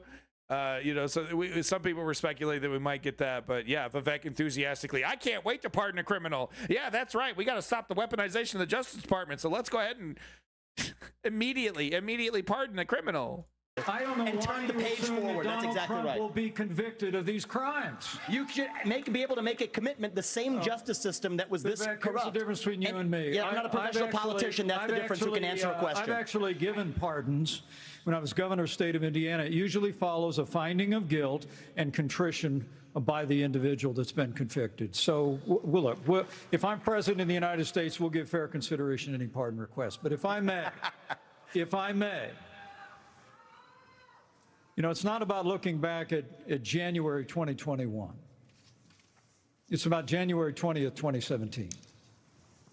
I put my left hand on Ronald Reagan's Bible. I raised my right hand. And I took an oath to support and defend the Constitution of the United States. And it ended with a prayer, so help me God. It was a promise that I made to the American people, but I also made it to my Heavenly Father. Every day for 4 years, I sought to keep that oath. And everyone on this stage needs to make it clear whether or not they'll do the same if they earn this job and the confidence of the American people. Now, look, I've made it clear. I had hoped that the issues surrounding the 2020 election and the controversies around January 6th had not come to this, had not come to criminal proceedings. I would rather they had been resolved by the American people and the American people alone. But no one's above the law. And President Trump is entitled to the presumption of innocence that every American is entitled to, and we will make sure and extend that to him. But the American people deserve to know that the President asked me in his request that I reject or return votes unilaterally, power that no vice president in American history had ever exercised or taken. He asked me to put him over the Constitution. And I chose the Constitution, and I always will. I had no. So listen to the crowd over there. Yeah, you should have. Yeah, you should have. He's more important than the Constitution. Listen to that really carefully. Let's one more time. Let's listen to that. In his request that I reject or return votes unilaterally, power that no vice president in American history had ever exercised or taken, he asked me to put him over the Constitution. And I chose the Constitution, and I always will. I had no right to. I think he said liar. I think the guy is shouting liar. Overturn the election, and Kamala Harris will have no right to overturn the election when we beat them in 2024. I mean, that's a nice argument, right? Like, let's not give this power to the Democrats to just subvert our elections either, guys. That's not how they vision their authoritarian takeover, though, of course. Thank you, Vice President Pence. Now we are moving on to other issues. The U.S. has committed nearly $77 billion in aid to the Ukraine war. The administration is now asking Congress for $24 billion more. Regardless of that, the specifics of that. If this was a Trump project, if Ukraine was making a right-winger look good in any way, we would not see this. This is performative. This like anti-war stance that the right-wingers are pretending to put on. It is beyond hypocritical, of course, if you remember the Bush administration up until the start of the Ukraine war, basically. But this idea that these people are anti-war and they give a shit about any of this is such a farce. What is fascinating, though, is how they're using this as an opportunity to put on the record how much they support the Russian, the Russian oligarchy, Plan. Is there anyone on stage who would not support the increase of more funding to Ukraine? We would not support it. Europe needs to step up. I mean, I would have Europe step up and do their job. I love Putin. Mr. Ramaswamy. I love Putin. I love Putin. But you're saying you would not too, Governor DeSantis? I will have Europe pull their weight. Right now, they're not doing you that. would not support and I think we Muslims? need to do, and I think our support should be contingent on them doing it. And I would have support in China to be able to take China. What the fuck, man? I mean, this guy really is something else. He's a frightening, enthusiastic fascist that, if given any opportunity, I think he would dramatically transform America into something we don't recognize even today. This guy is this guy is actually quite frightening to me. And do what we need to do with China. Mr. Ramaswamy, you would not support an increase of funding to Ukraine? I would not. And I think that this is disastrous, that we are protecting. Yeah, let Putin win. Yeah, that's a big right-wing position now. Let Putin take what Putin wants to take. Huh? Wow, man. Against an invasion across somebody else's border, when we should use those same military resources to prevent across the invasion of our own southern border here. We couldn't do both. We don't have enough resources to send, even I disagree with it, but this idea that there's literally not a single U.S. troop on the ground. There's some U.S., independent mercenaries who went over there on their own accord. But we have the entire U.S. military still chilling at home in the base there, Vivek.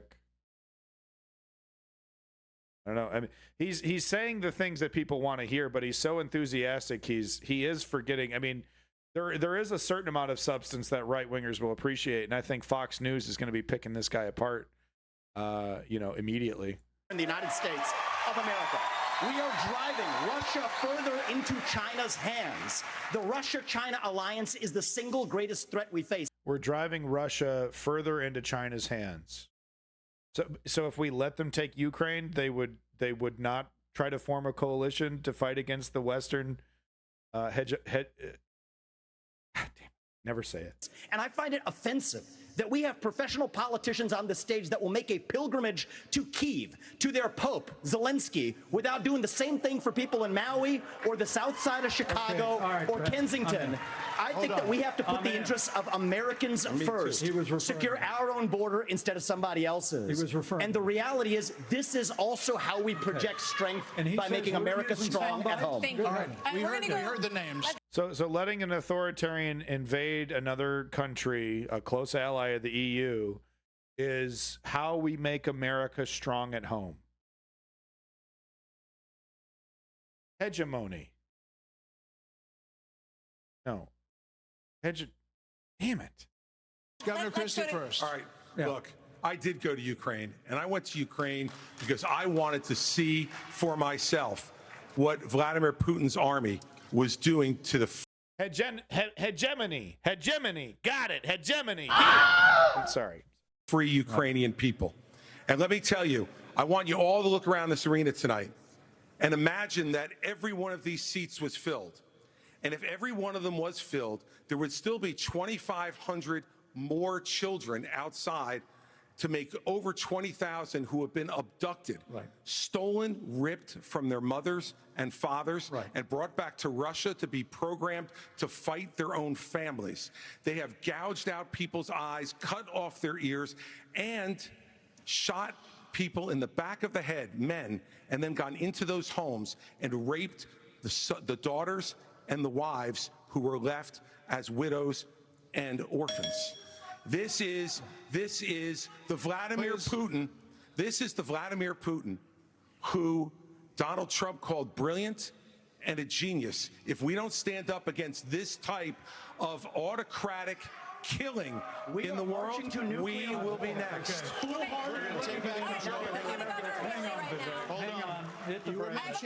You were mentioned. Governor Haley. We'll come back. Vice President Pence was mentioned. You get 30 seconds. Yeah, well, let me be clear. Shut the fuck up. Isn't that great? He just completely ignores her. Yeah, okay, yeah. Shut up. Anybody that thinks that we can't solve the problems here in the United States and be the leader of the free world has a pretty small view of the greatest nation on earth. That is incorrect. We can do both, Vivek. We've done both.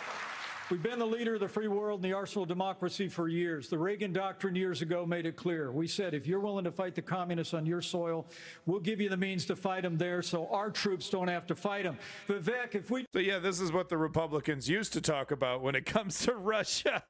when Hillary and Barack Obama were trying to restart relations with Russia, it was the right-wingers who were all of a sudden anti-commie again. Do the giveaway that you want to give to Putin to give him his land, it's not going to be too long before he rolls across a NATO border. That's and right. frankly, our men and women of our armed forces are going to have to go and fight him. I want to let the Ukrainians fight and drive Putin and the Russians back out into Russia. I want to just briefly address Pence. Vice President Pence. I have a newsflash. The USSR does not exist anymore. It fell back in 1990. Did I say the real threat? Wow, this is actually, yeah, this is going to hurt him pretty bad because this is pretty goddamn stupid and naive to say. Yeah, we know we're not up against the USSR, buddy.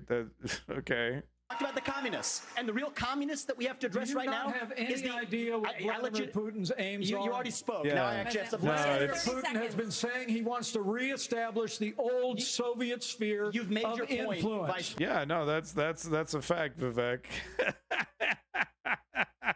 You're not selling a car here, buddy. President. Now, if you think I'm sorry if I insulted him by calling him a communist. He is a dictator and a murderer, and the United States of America needs to stand against authoritarianism. Mr. Ramaswamy, 30 seconds. Respond. The real threat we face today is communist China, and we are driving Russia further into China's arms. I don't understand how defeating and like spanking Russia's ass without even using boots on the ground is somehow going to help the Russia-China alliance. I really going to need more information on how embarrassing the Russian military so thoroughly, that they can't even invade a land, a neighbor across, that they're literally connected to. I fail to see how that's going to help the China-Russia relationship. Russia-China military alliance is the single greatest threat we face. Nobody in either political party is talking about it. And I am the only non-neocon on this stage. But will keep us out of war. Mr. Vice President, we can't hear. It will keep us out of war.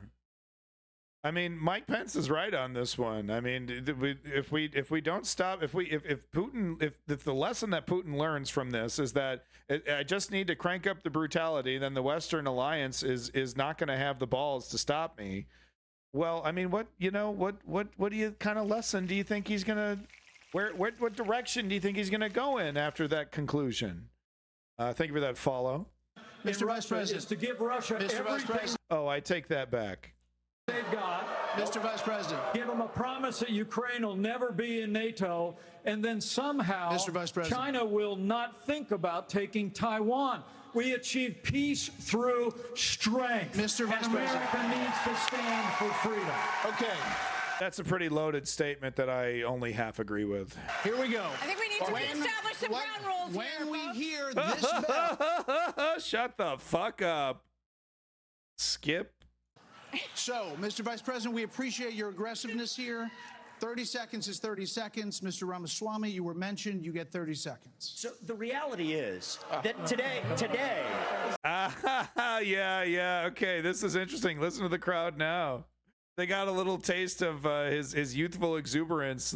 Let's literally just give authoritarians what they want, guys. I mean, he wants to be an authoritarian himself. He probably has a lot of admiration for how Putin does his business. Yeah, I'd like to be the king of my country, says Vivek. I'm going to pardon Trump and all of his crimes, and hopefully we can finish the entire Trump project and just make me king of the United States for the rest of my life, which would be several decades. Look how young he is. He's only in his 30s. Ukraine is not a priority for the United States of America. And I think that the same people who took us into the Iraq War, the same people who took us into the Vietnam War, George Bush and then LBJ, right-wingers. you cannot start another no-win war. And I do not want to get to the point where we're sending our military resources abroad when we could be better using them here at home. We're refreshing our entire military, like our weapon caches. We're getting rid of thousands of cluster bombs that we didn't know what to do with. We had millions stockpiled. We couldn't use them because of war crimes accusations, couldn't use them in Iraq or Afghanistan. We're refreshing our entire, the military-industrial complex is loving this, dude. Are you kidding me? It is a gift wrapped package to the military-industrial complex that this guy needs to please, by the way. I'm not trying to defend the military-industrial complex or anything. I'm just saying that there is a fucking reality here that that Vivek is going to be crashing up against for the next 2 to 3 weeks on Fox News. Vivek is going to be crashing up into a wall of reality because this network defends the military-industrial complex and they absolutely fucking love Ukraine. So I don't know what fucking Vivek is trying to do here, but he's got some people that are not going to be very happy with the words that are coming out of his mouth. And they're very important people. To protect our own borders, protect the homeland. All right. That will be my top priority in foreign policy. I think we gave you protect more than the 30 homeland. seconds in the rebut. So I do want to get to some other people because everybody, we respect everybody's time here. So Governor Haley, you did not raise your hand, meaning that you would support more funding for the Ukraine war. You have said of Governor DeSantis that you didn't appreciate it when he initially called it a territorial dispute. Why? First of all, the American president needs to have moral clarity. They need to know the difference between right and wrong. They need to know the difference between good and evil. Right. When you look at the situation with Russia and Ukraine, here you have a pro-American country that was invaded by a thug. So when you want to talk about what has been given to Ukraine, less than 3.5% of our defense budget has been given to Ukraine. If you look at the percentages per GDP, 11 of the European countries have given more than the U.S. But what's really important is go back to when China and Russia held hands, shook hands before the Olympics, and named themselves unlimited partners. A win for Russia is a win for China. We have to know that. Ukraine is the first line of defense for us. And the problem that Vivek doesn't understand is he wants to hand Ukraine to Russia. He wants to let China eat Taiwan. He wants to go and stop funding Israel. You don't do that to friends. What you do instead is you have the backs of your... Yeah, she weakened her argument with that Israeli thing. I'm sure this guy is on Bibi Netanyahu's dick, like Jay-Z's on a yacht. You know what I mean? Just he loves that thing. He's on there 24/7, right? Your friends, Ukraine is the front line. I'm sure that's what this guy, that's exactly what he's thinking. He's like, my record shows that I love Israel, and this is a great opportunity for me to blow Israel's dick right here on stage. I can't wait. This is great. You can literally see the gears turning in his head about how much he loves Bibi Netanyahu. Chrono Stampede, literally, I don't time the Republican debates, buddy. Sorry. Of defense. Putin has said, once Russia takes Ukraine, Poland and the Baltics are next. That's a world war. We're trying to prevent war. Look at what Putin did today. He killed Prigozhin. When I was at the UN, the Russian ambassador suddenly died. This guy is a murderer, and you are choosing a murderer over a pro-American country. That's great. That's great. I really hope this, I mean, it's a double-edged sword, really, because, I mean, this is the exact kind of crap I was rallying against in the Bush administration. It just so happens, though, that this is a just war, which is the first one in my generation, a war that is actually legitimate in why it's being fought and all that. But wait, Dirty, yeah, you didn't hear that, Dirty Crackhead? Yeah, he was. I literally started the stream covering it. But yeah, Prigozhin was shot out of the fucking sky, dude. him and 9 other people were killed. He was flying his private airplane. Yeah, he was shot out of the sky. I love Israel. And the first thing I'm going to do when president is I'm going to round up every Palestinian child and throw them into a volcano. Praise Yahweh. Ramaswamy, you have 30 seconds. Mr. DeSantis. Nikki, I wish you well in your future career on the boards of Lockheed and Raytheon. I'm not on the boards of Lockheed and Raytheon. And Boeing came off of it, but you've been pushing this lie. You've been pushing this lie all week, Nikki. You want to go and defund Israel? You want to Okay, let me address that. I'm glad you brought that up. I'm going to address each of those right now. The false lies of a professional politician. There you have it. Under your watch, So you the will make reality is, America less safe. You have no foreign policy experience, and it shows. and you know what? It really does show. I mean, there's a kind of naivete here that, you know, is really quite shocking. I mean, really, you would just hand Ukraine over to Putin. Just let him do the full. You don't think Ukraine would have something to say about it? You don't think they would then drag it out into some massive conflict? Oh, we could just ignore it. It's fine. What has this guy got to say about North Korea? The foreign policy experience that you all have shows in the pointless wars we've gotten into. I have to address that. So The pointless war, yeah. with Israel. It's so interesting. Never be stronger So you're criticizing the Bush administration then, I assume? than by the end of my first term. But it's not a client relationship. It is a friendship. And you know what friends do? Friends help each other stand on their own 2 feet. So I will lead Abraham Accords 2. So you're a friend of Putin and Russia, huh? Okay, bud. Yeah, that is a position to take. 2.0. I will partner with Israel to make sure Iran never is nuclear armed. But you know what I love about Israel? And I've been there probably in the last 10 years more than most people on this stage. You know what I love about them? I love their border policies. I love their tough on crime policies. I love that they have a national identity and an iron dome to protect their homeland. And so, yes, I want to learn from the friends that we're supporting. And what puzzles me is, I want to learn from those and apply those. Dirty crackhead, Dimitri. No, different guy. I'm sorry.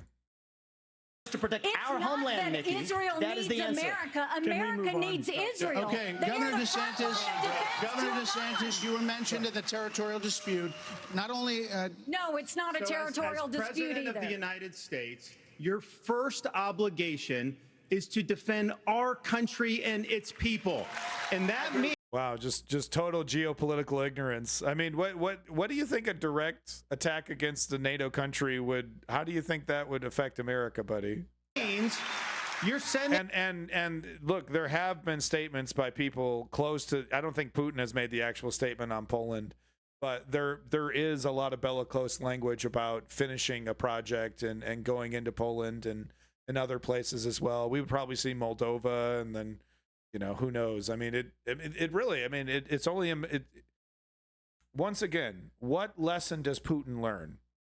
Right? If the most powerful country in the world sees him invade another country, and then, you know, and now he's getting all support. Now he's getting potential presidential candidates who are like, yeah, go Putin, go for it. It's none of my concern. all this money, but you're not doing what we need to do to secure our own border. We have tens of thousands of people who are being killed because we're not handling both. And so I am going to declare it a national emergency. I'm not going to send troops to Ukraine, but I am going to send them to our southern border. When these drug pushers are bringing fentanyl across the border, that's going to be the last thing they do. We're going to use force, and we're going to leave them stone cold dead. We're actually going to move. Wow. Yeah, so that's right. Ron DeSantis recently came out with a big statement about how he wants to literally murder, people attempting to cross the border.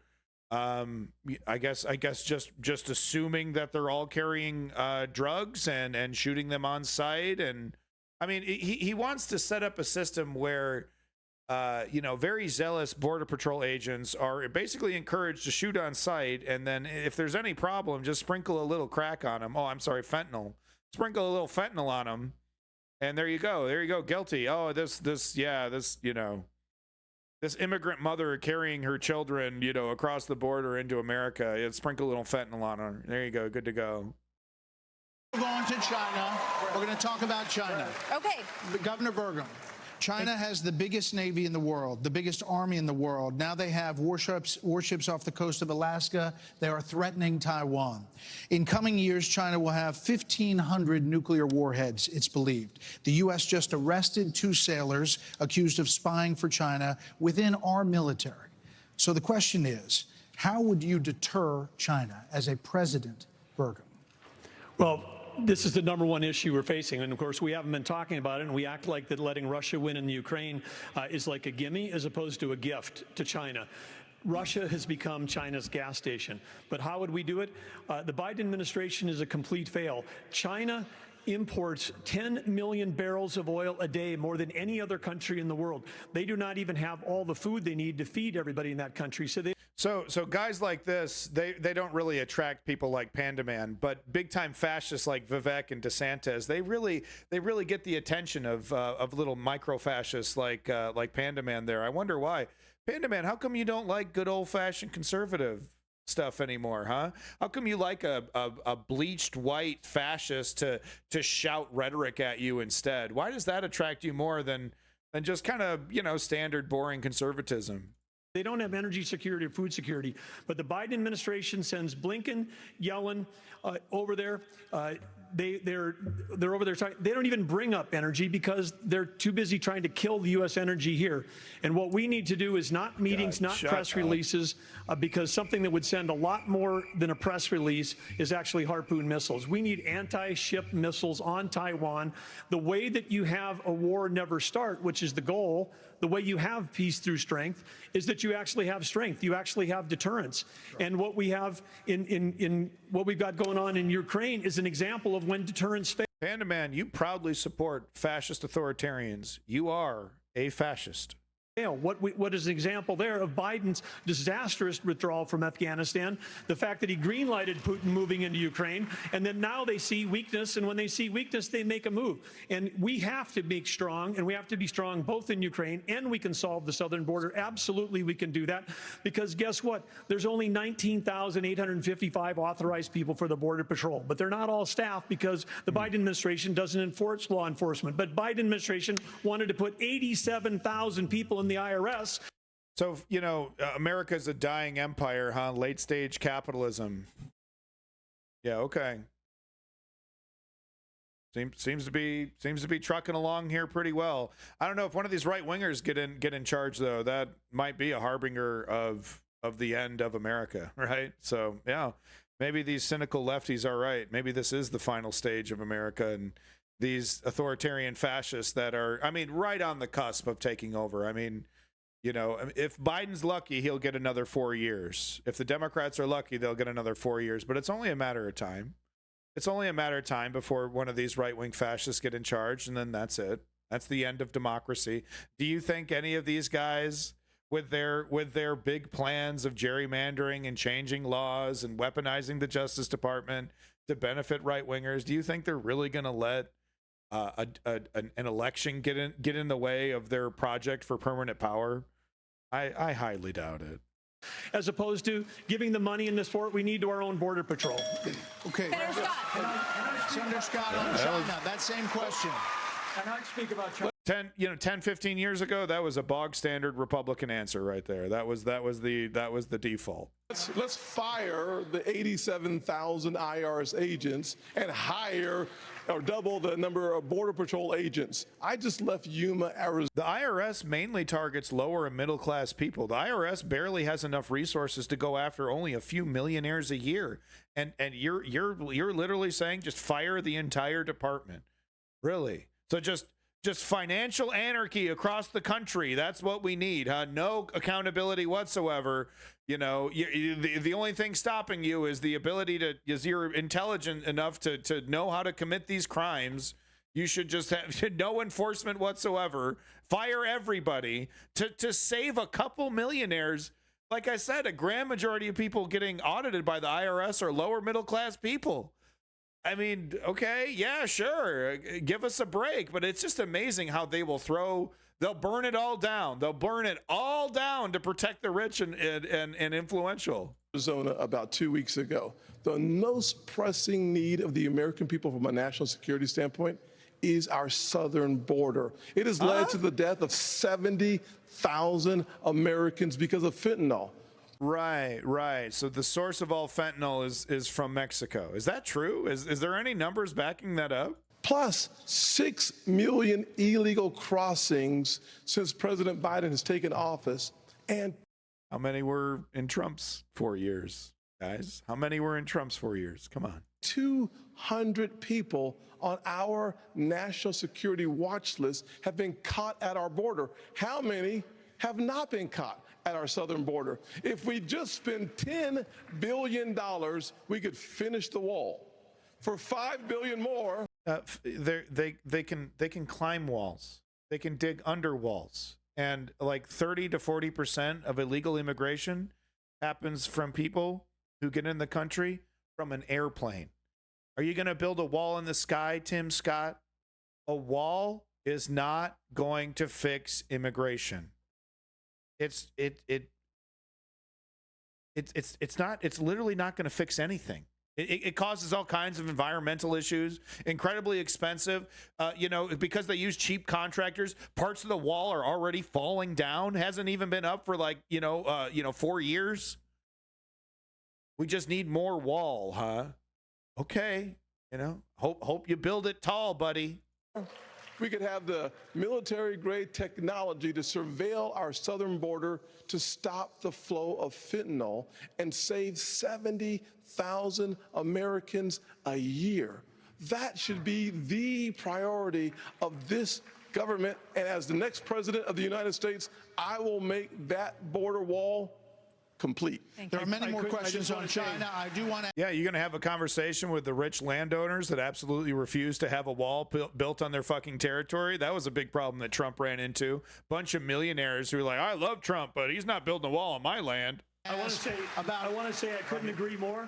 It's not just the 70,000 from fentanyl. We've lost 200,000 people to overdoses since Biden took office. Oh, please. These fucking people give a shit about people overdosing on drugs. Holy shit, what are you going to do? Throw some bootstraps on their gravestone, you fucking bastards? They don't fucking care. That's 300 people a day. We're taking mass casualties, and that's a statistic, but these are sons and daughters, nieces and nephews. It's the economic conditions that these people create and facilitate is the reason why we have such amazing drug addiction problems. People are filled with nihilism and despair because of an economy that does nothing but exploit and destroy them, at the behest of ghouls like this on stage. And I'm not saying the neoliberals are much better, but these guys want to go turbo fuck when it comes to the corporate exploitation that we're losing. We've got North Dakota troops down there flying night helicopter missions from San Diego to the Gulf Coast, trying to stop these transnational criminal organizations. They've got better funding on their side than we've got on our side. Speaking of which, Governor Hutchinson, images from earlier this month, Governor Hutchinson, with Mexico, Vice President Pence, images from earlier this month. Vice President Pence, it really doesn't help. I'm asking a question. Earlier this month, images showed suspected cartel members crossing into Texas with rifles. Do you consider this an invasion? Would you authorize lethal force along that border? There would be lethal force used by the Border Patrol, law enforcement as needed to protect the border. Absolutely. When you look at the military has to be used. Thank you for those numbers, DCH. Used for intelligence gathering purposes. This is not unusual. Whenever I was in the Bush administration, we went down there and met with President Vicente Fox of Mexico and asked his help in going after the cartels. And he looked. Yeah, it doesn't do jack shit. You guys have been completely wildly ineffective at doing anything against the cartels. The number one thing you could do that would massively hurt the cartels is legalize drugs. And you fucking people won't do that. You won't even think about it. You'll take drugs. Look at these guys. Look at this guy's eyeballs. Looked at me and said, they're a problem to us as well. And so we joined together and we took down the Ariana Felix brothers leading the Tijuana cartel. And that made a difference. Ramon was shot and killed. No, it didn't. And Ben Amin was captured. Cooperation makes a difference. We cannot be successful. The thing that will fix it is removing the money and ability for the cartels to create this money and destroy the markets that the cartels are taking advantage of, and of course doing everything you can to stop the rampant corruption of the Mexican government. Right? I mean, doing everything you can outside of military, right? Because these right-wingers saw Sicario, and now they want to drop drone bombs on fucking, Sicarios. That's the fucking name of them. But now, now they saw a movie, and now they think that they can drop drone bombs on fucking cartel members and fix something. Successful going against the cartel unless we bring in Mexico as a partner. We have to use economic pressure to accomplish that. President Obrador has not been helpful, and we have to use economic pressure that this administration is not using The rule of law has to matter on both sides of it. Okay. This is critical. I've done it. We know what needs to be done. The military has to be limited in its use. When after 9/11, we had the global war on terror, and guess what? We protected the border at the same time. You can do both. Okay, let's go to Governor DeSantis. So, as president, would you support sending U.S. Special Forces This ought to be over good. the border? I mean, how much more extreme is he going to get? I mean, the previous statement was so fucking wildly extreme. Is he literally just say, yeah, shoot them all dead, shoot them immediately, shoot them dead, men, women, children, shoot them dead? Is that what is that really what people want? Into Mexico to take out fentanyl labs, to take out drug cartel operations. Would you support that kind of American military use? Yes, and I will do it on day one. Here's the thing. Guns isn't going to, guns. These people are desperate. They're not afraid of being shot at. It's not going to stop them from trying. It never stops them from trying. There's no amount of brutality you could do to them that would prevent them from. And honestly, is that what you want? You want police to shoot women and children? I mean, okay, dudes, all right, fine, okay, that's one thing. But really, there's a lot of women and children crossing that border, man. Really? Cartels are killing tens of thousands of our fellow citizens. You want to talk? Cartels are killing, through the fentanyl, huh? Through the fentanyl. Once again, is there any proof that a majority of fentanyl is coming from Mexico?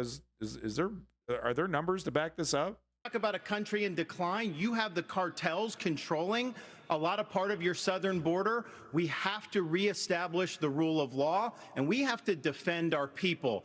The President of the United States has got to use all available powers as He's like your shitty father who, like you're the dad that married your mother after the divorce, and now he's going to tell you how he's running the house. I mean, it's just, this guy is a nothing burger, dude. I mean, this debate seals it. This debate seals it, man. Vivek has stolen the show. Vivek wants to be MAGA 2.0. None of these guys have the balls to be MAGA 2.0, but Vivek does.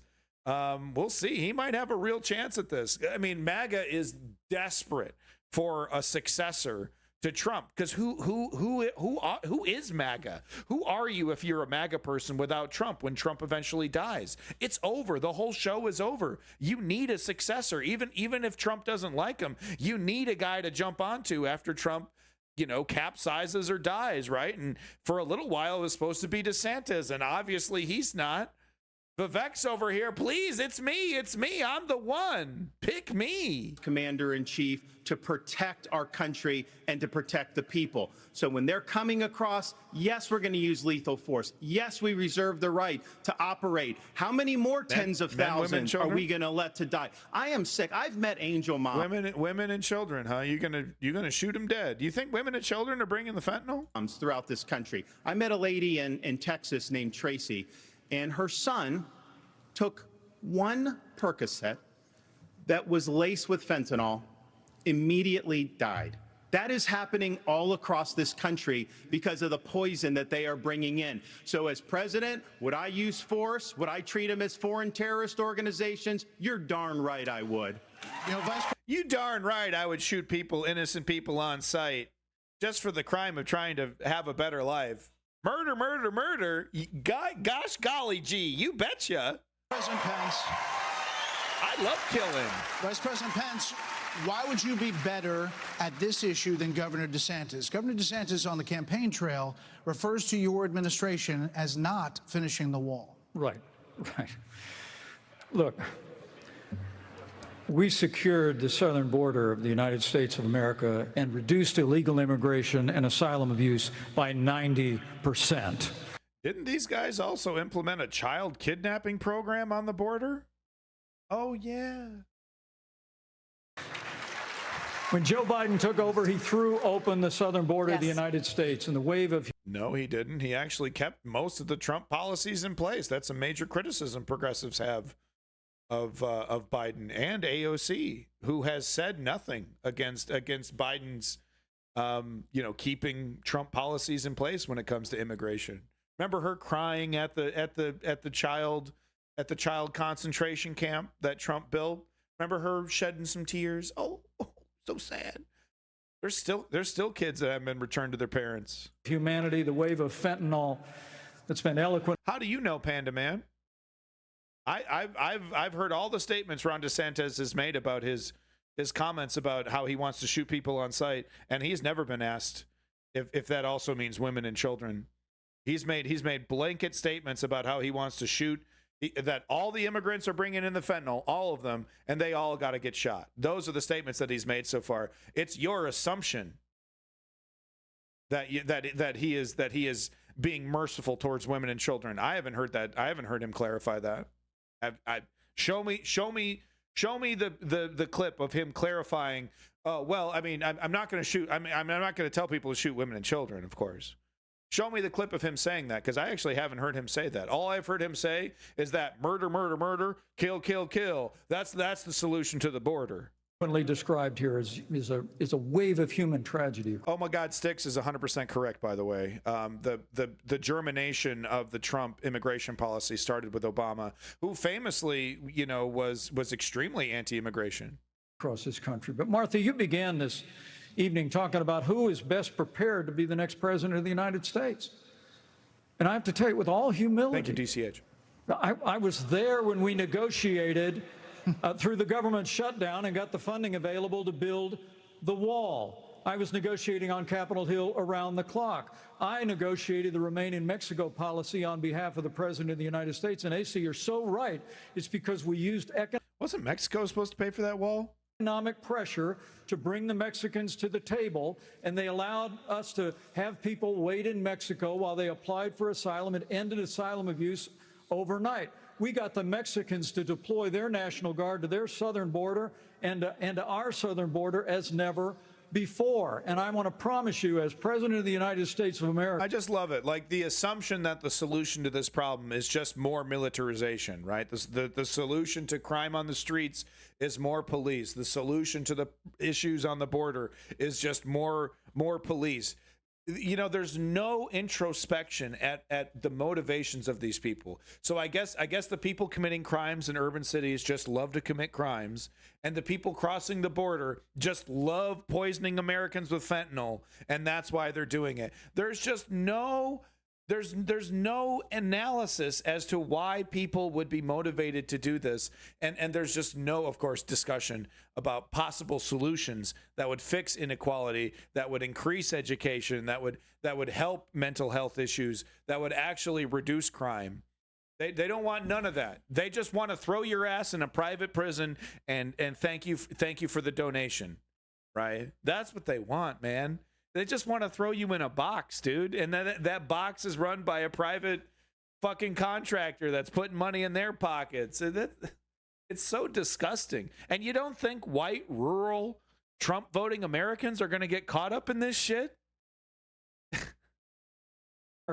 I will engage Mexico the exact same way, and we will partner with the Mexican military, and we will hunt down and destroy.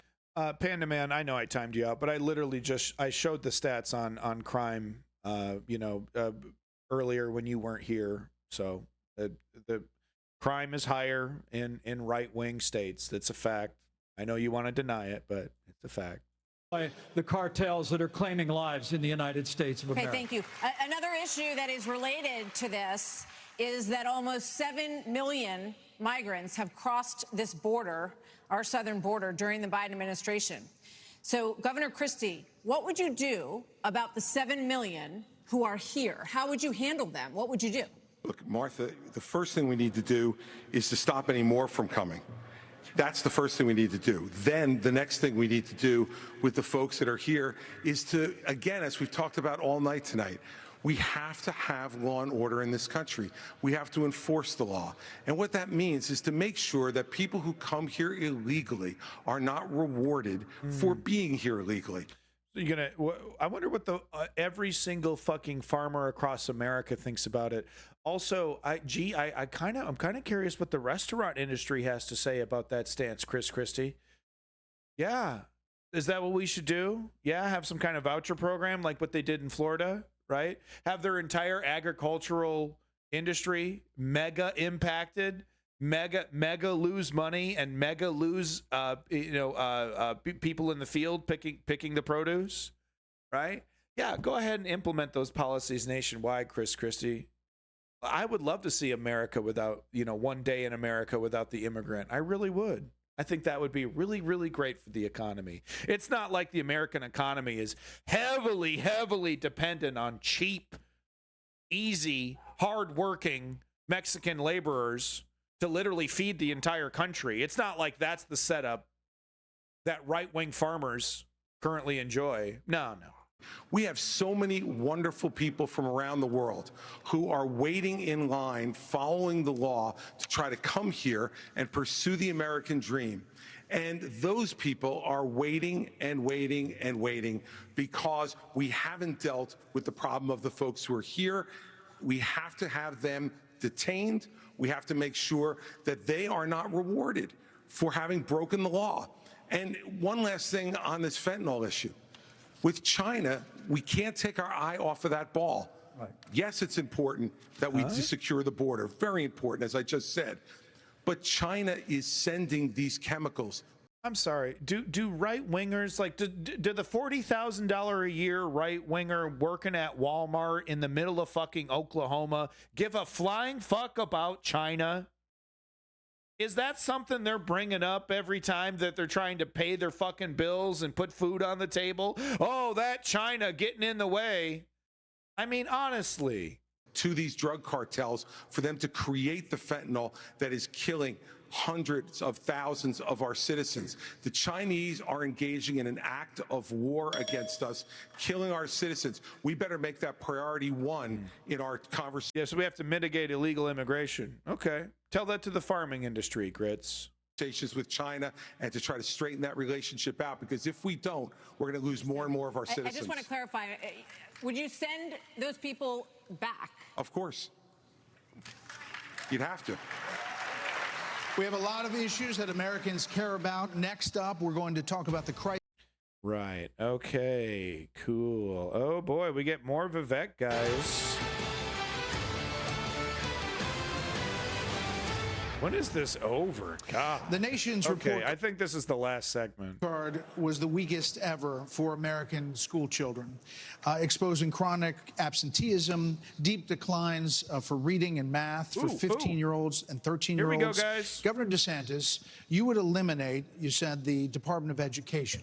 But as I mean, and what are they going to replace it with? The fucking Walmart of education, right? The lowest bidder who's gonna like feed your kid bread and water and fucking books from the 50s. Like, it's gonna be a big fat race to the bottom, and a lot of motherfuckers making a lot of money. And guess who's gonna lose out on that fucking deal? The lower and middle classes that heavily depend on our public education system to produce half decent, half literate children. Look at the literacy rates, by the way. You think a private company encouraged to engage in a race to the bottom is going to help improve literacy rates? President, would you still have a responsibility to fix this crisis as we see it? Absolutely. The decline in education is one of the major reasons why our country is in decline. We need education in this country, not indoctrination in this country. And in Florida, we stood up for what was right. First, we had schools open during COVID, and a lot of the problems that we've seen are because these lockdown states lock their kids out of school for a year and a half. That was wrong. We stood up. I took a lot of people who were infected with COVID were infected from their children, and I'm sure that was a major problem in Florida. That was what that was ignored. What was the death rate in Florida with that kind of action, huh? So you didn't close any of the schools. You just let that virus just do whatever it wants. This is pre-vaccination. No shit, huh? Boy, that death toll must have been something else. A fire for that. I was pilloried by the media, but I stood for our kids. And as president, I'll stand for you and your kids as well. But by putting my kid in direct danger of a deadly disease for your own cynical politics. Cool. We have to make sure that what our schools are doing is focusing on solid academics. In Florida, we eliminated critical race theory from our K-12 schools. That was actually really easy to do that because critical race theory wasn't being taught in K through 12 in his schools. What he did eliminate was books on Rosa Parks, books on empathy, accepting people for who they are. Books that explained in Mother Nature there are creatures that will change their sex, and we had to get rid of that. Yeah, he's protecting us all, guys. Yeah. It's so funny. I remember the lyric from the Rage Against Machine song, right? They don't gotta burn the books, they just remove them. That's exactly what DeSantis did, man. He didn't burn the books, he just removed them. We eliminated gender ideology from our K through 12 schools, and we have elevated the importance of American civics. So they've removed gender ideology, except for those books that teach little boys and little girls who they are. Those genders, that's okay. That's not hurting a kid. But to tell a kid that there are other genders and other sexes and that these things exist in reality and have always existed. No, that's teaching them to be sexual, I guess. Okay. Teaching our kids about the Constitution and the Bill of Rights. The Constitution and the Bill of Rights, those two, the two things that the right-wing Republicans are desperately trying to subvert. Yeah, okay. All right. President, I'm going to lead an effort to increase civic understanding and knowledge of our Constitution. We cannot be graduating students that don't have any foundation in what it means to be an American. Mr. Ramaswamy. So what is that? What replace essential curriculum? Maybe replace arithmetic or something with with a patriotic class? How to be a patriotic American class? Because they're not talking about U.S. history, by the way. U.S. history already exists as a subject, right? So they're talking about some other, what do they want to teach your kids? How do they want to force your kids to what do they want to do, huh? Mr. Ramaswamy, hold on, Senator Scott. You've said that the Department of Education, the FBI, the ATF, the Nuclear Regulatory Commission, the IRS, the Department of Commerce, many of these should not exist. That's correct. Yeah. So just replace those departments with private entities, huh? Yeah, because that worked really well for Kwasi Kwarteng over there in the UK. They loved that. That was a great bill. Education question, how would you deal with the crisis? So look, we have a crisis of achievement. Let's shut down the head of the snake, the Department of Education. Take that $80 billion, put it in the hands of parents across this country. This is the civil rights issue of our time. Allow any parent to choose where they... Vouchers. That's vouchers for private education, right? Yeah, okay. Vouchers. That's what he wants to do. Yeah, okay. Send their kids to school. End the teachers' unions at the local level to allow public schools to compete. And then revive our national... Our schools need to compete now? So immediately using the language of corporate America. Now our schools need to compete with each other? Identity where... For what? Funds? Just like the fucking George Bush bill? Right? What was that? No Child Left Behind? That basically if you didn't have the right, if your test scores weren't of a certain height, they would reduce funding to your school, which is diametrically opposed to what needs to happen to fix the problem. Every high school senior should have to pass the same civics test that, frankly, every immigrant, including my mother, had to pass in order to become a citizen of this country. And the fact of the matter is, look, there's a part of it. So what? Children are just stateless or just countryless until they've passed your little test at a certain level in high school? What if they fail that test? Are you going to exile children from the country because they failed your civics test? What? Education policy that also rests with the family. I didn't grow up in money, but the word privilege gets used a lot. Well, you know what? I did have the ultimate privilege of two parents in the house with a focus on educational achievement. And I want every kid to enjoy that. So part of the problem is we also have a federal... So that means metrics that will, it's basically No Child Left Behind, but just increase that idea, right? For places that aren't competing and aren't performing, cut them. Government that pays single women more not to have a man in the house than to have a man in the house, contributing to an epidemic of fatherlessness. And I think that goes hand. The welfare, it's welfare that's creating childless. That is, wow, man. Wow, dude. Come on. Who believes this? In glove with the education crisis as well, because we have to remember education starts with the family, and the nuclear family is the greatest form of governance known to mankind. What?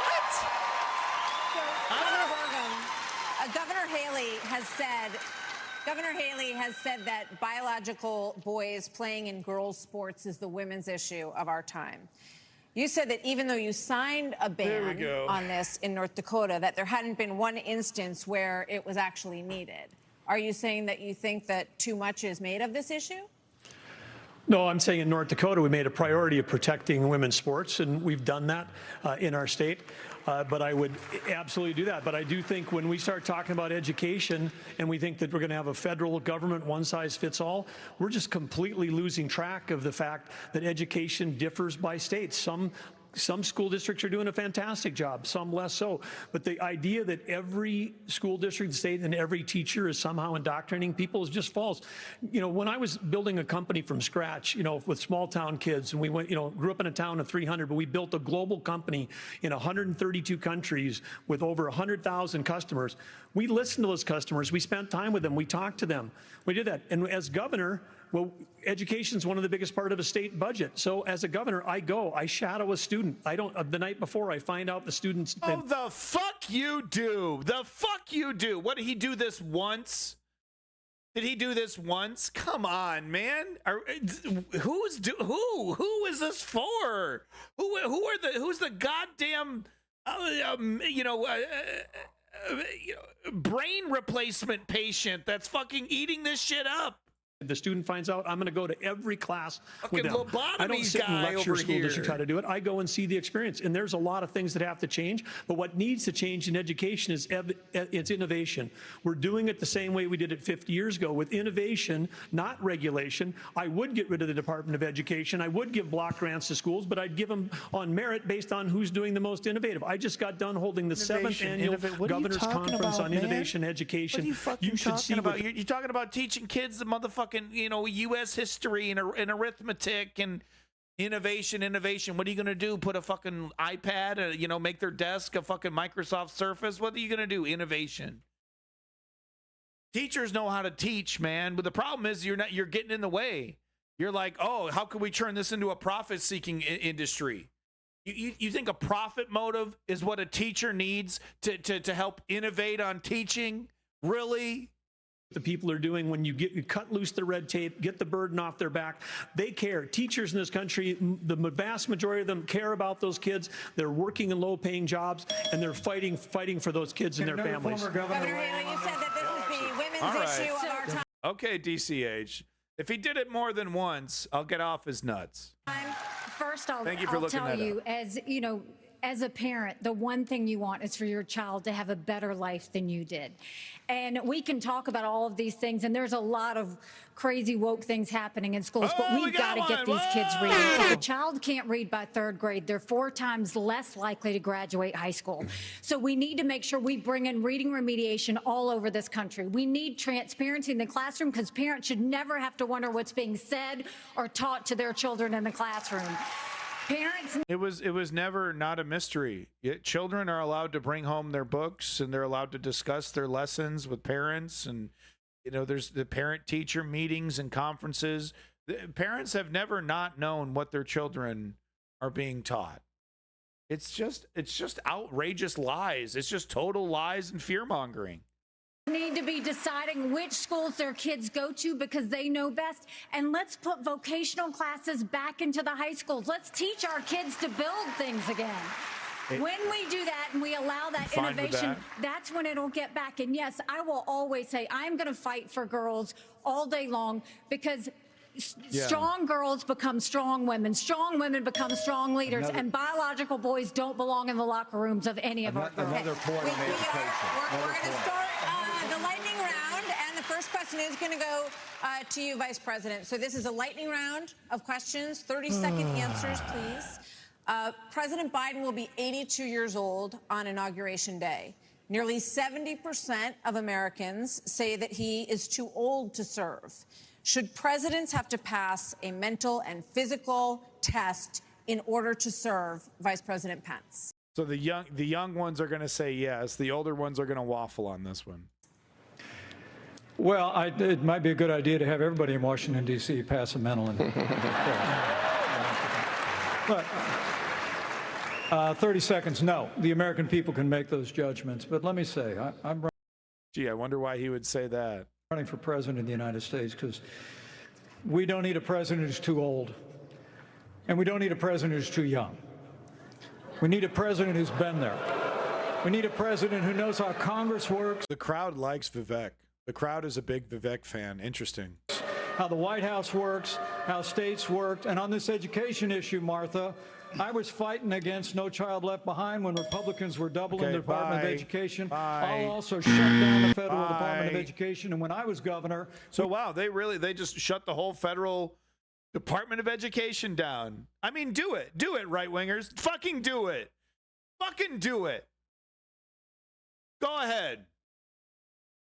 Replace that shit with some fucking massive corporation. Do it up, buddy. Do it up. God, that would just be a pure dystopian move. Pure dystopia, man. Corporate America invades public education across the nation. What a nightmare. And they all want it. They all want it.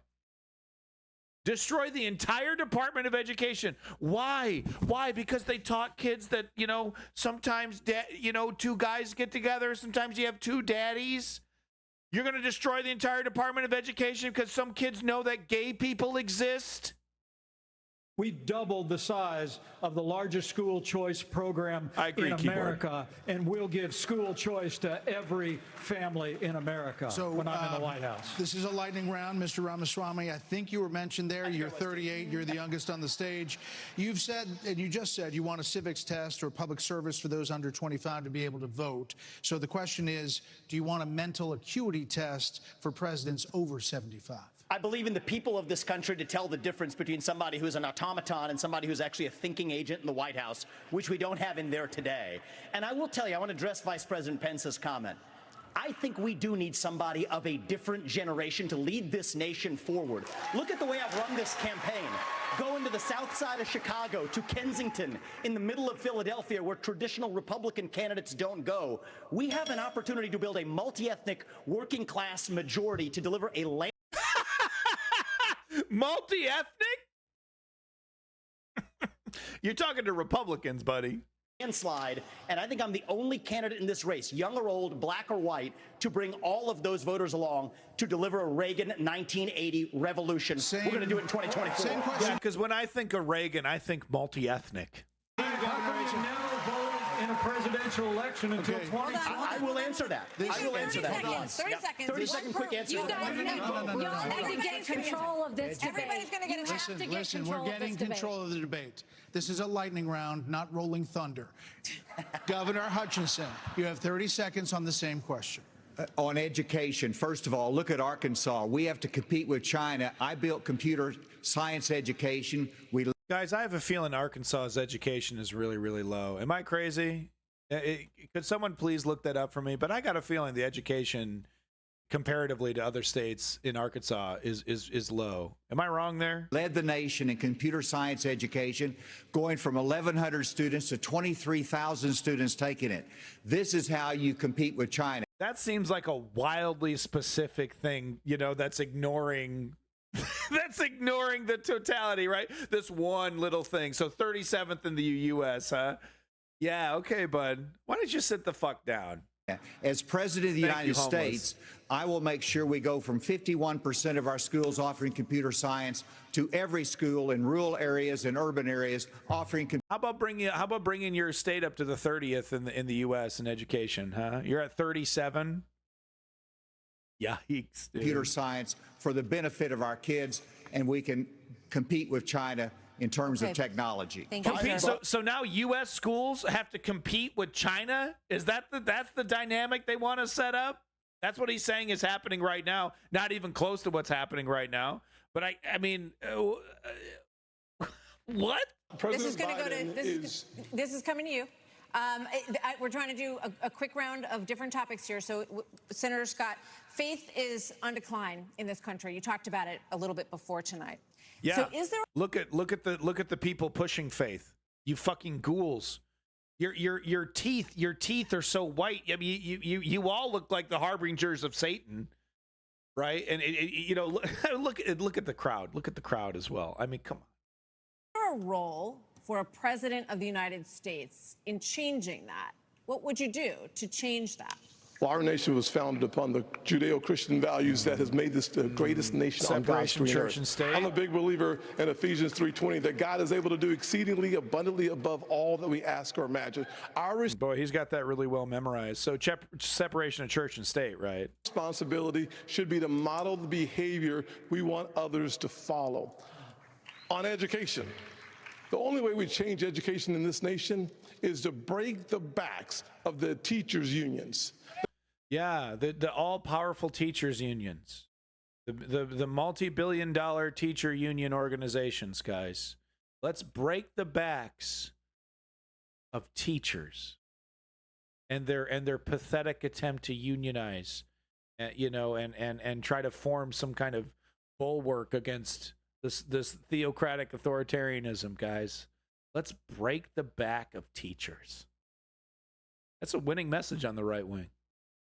They are standing in the doorhouse of our kids, locking them in. They're actually the one thing preventing these ghouls from destroying our education system completely. And don't think that there aren't neoliberals that also talk about privatization of our education. I'm pretty sure Kristen Sinema talks about that too. Into failing schools and locking them out of the greatest future they could have. As President, Governor DeSantis, would you support some mandatory military service for all Americans? I think it should be voluntary. I'm somebody that volunteered to serve, inspired by September 11th, and I deployed to Iraq. Yeah, he tortured innocent people in Abu Ghraib. Yeah, alongside U.S. Navy SEALs in places like Fallujah, Ramadi, and it's something that I think doesn't mention that part, does he? has taught me. When you go in that type of environment, anything you have, your personal agenda, you check it at the door.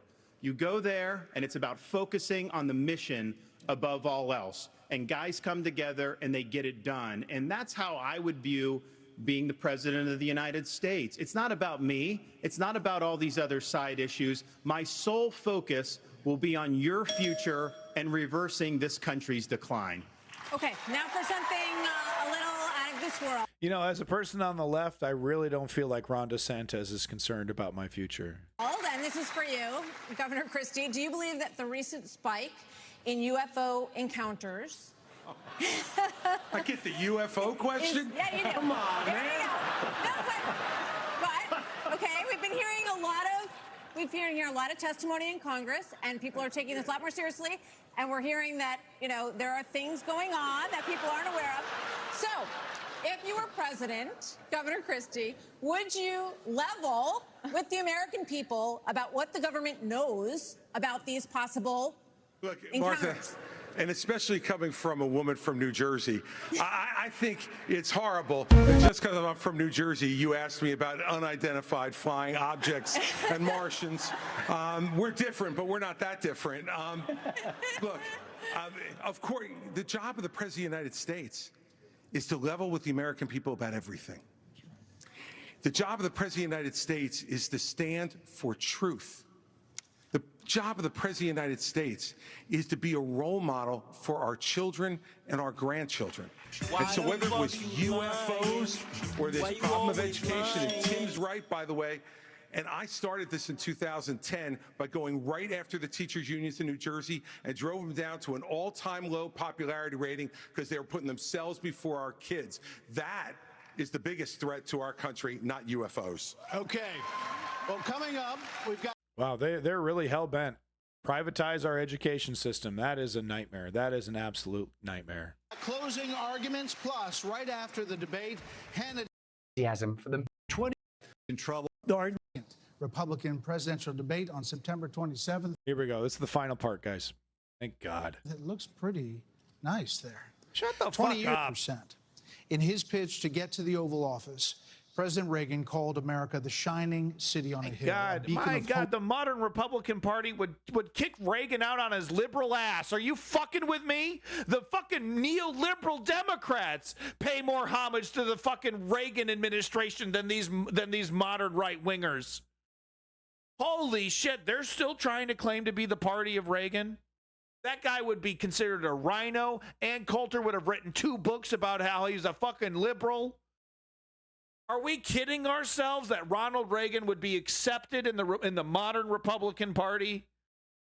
Holy shit. Hope and optimism.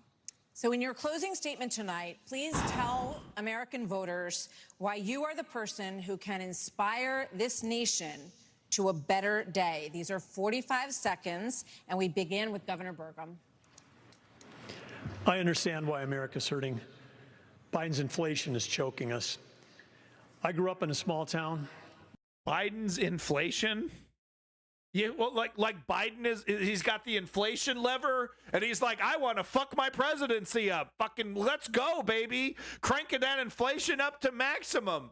Biden inflation, guys. He hates you. He fucking hates you, and he also hates being popular. So that's why he's cranking it up, dude. He just fucking hates you. That's why. My dad died when I was a freshman in high school. My mom, widow of 3, went back to work. Every job I had growing up was one where I took a shower at the end of the day, not at the beginning of the day. Our cities are less safe because of the fentanyl pouring into this country. Our economy is being crushed by Biden's energy policies, which are raising the cost of every product you buy, not just the gasoline at the pump. One thing that I'll do as president, I'll secure the border. I'll get this economy sprinting, not crawling like it is right now. And I would say that other thing is for sure, when I'm on a horseback in the Badlands of North Dakota, it looks like the horizon is just limitless. And when you can almost see beyond that horizon, you can see that this great country, our future is unlimited. Okay, but we've got to focus on innovation, not regulation. We've got to cut the red tape. We've got to drive ourselves forward. The way we win the Cold War with China is by growing our economy and through innovation. And as president, holy shit, dude, he's the Chat GPT candidate, bro. This guy is a hologram.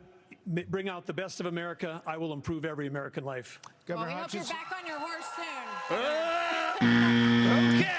Okay, back to being irrelevant. Our nation is in trouble, and it's in trouble because of failed leadership. And the solution is not 4 more years of Joseph Biden. The solution is not 4 more years of Donald Trump.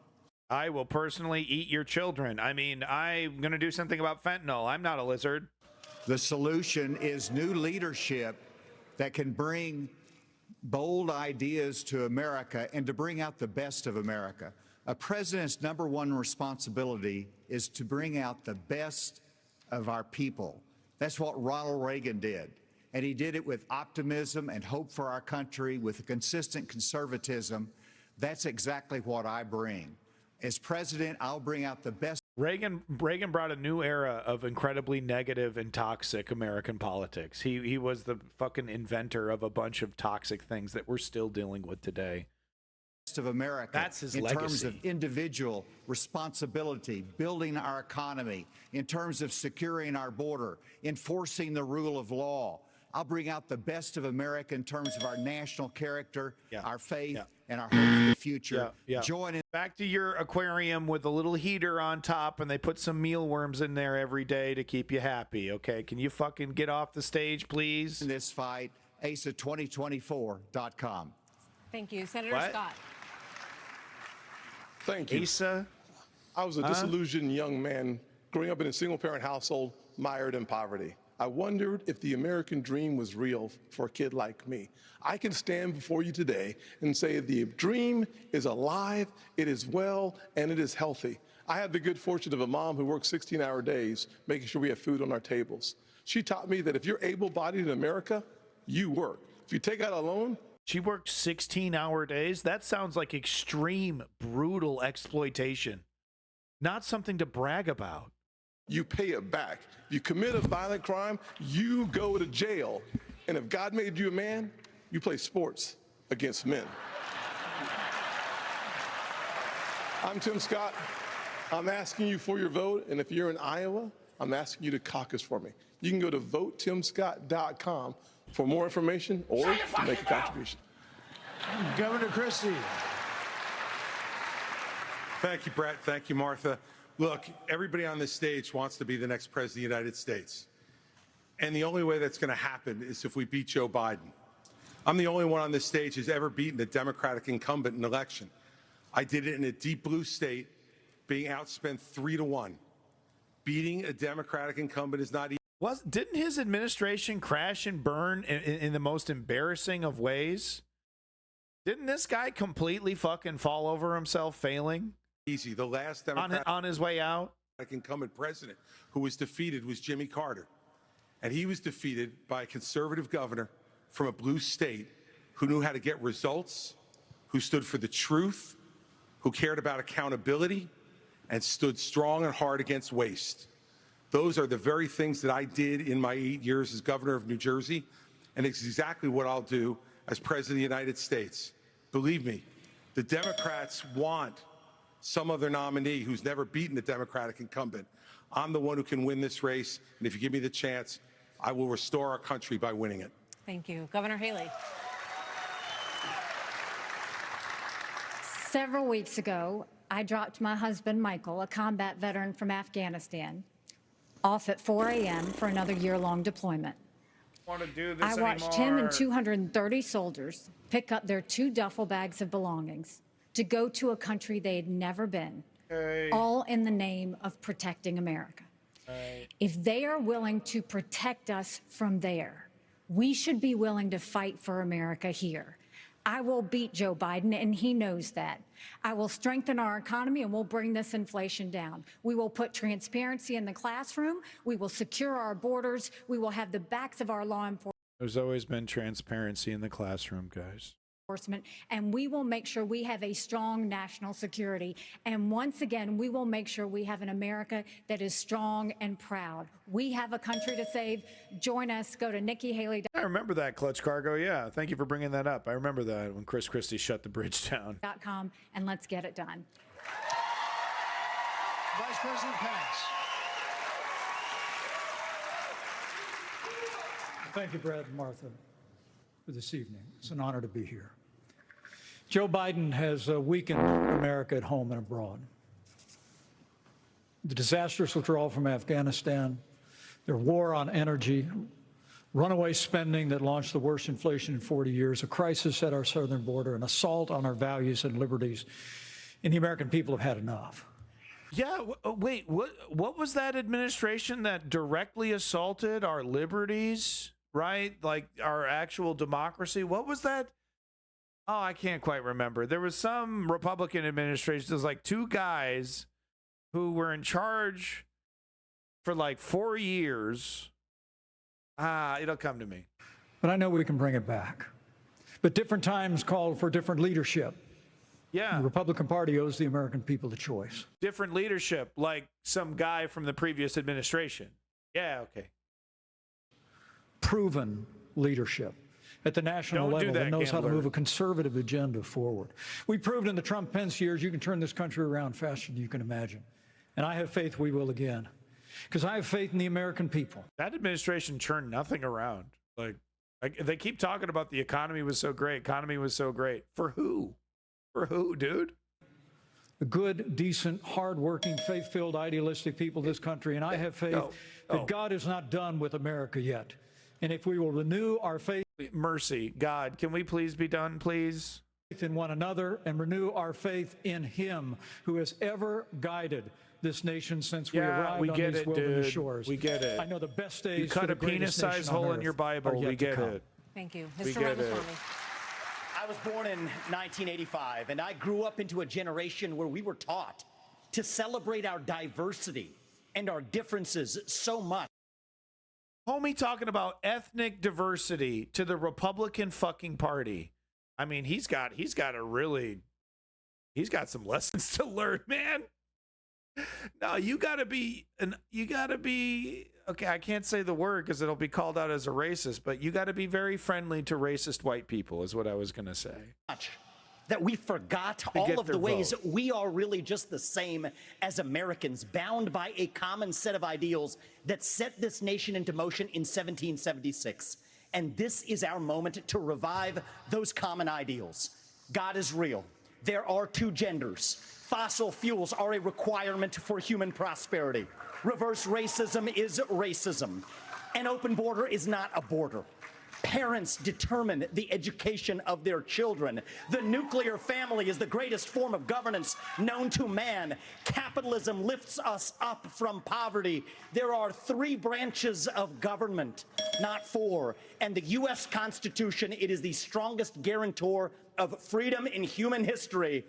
This guy raised his hand and said, I don't believe in the Constitution in this debate. Not literally, of course.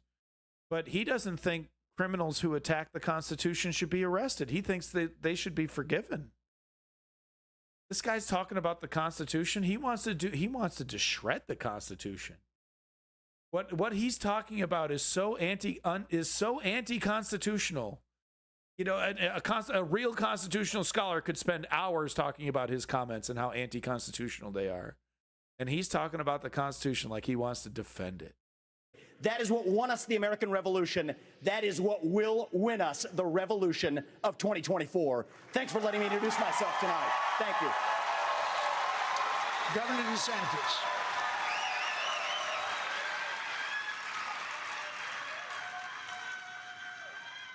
Governor?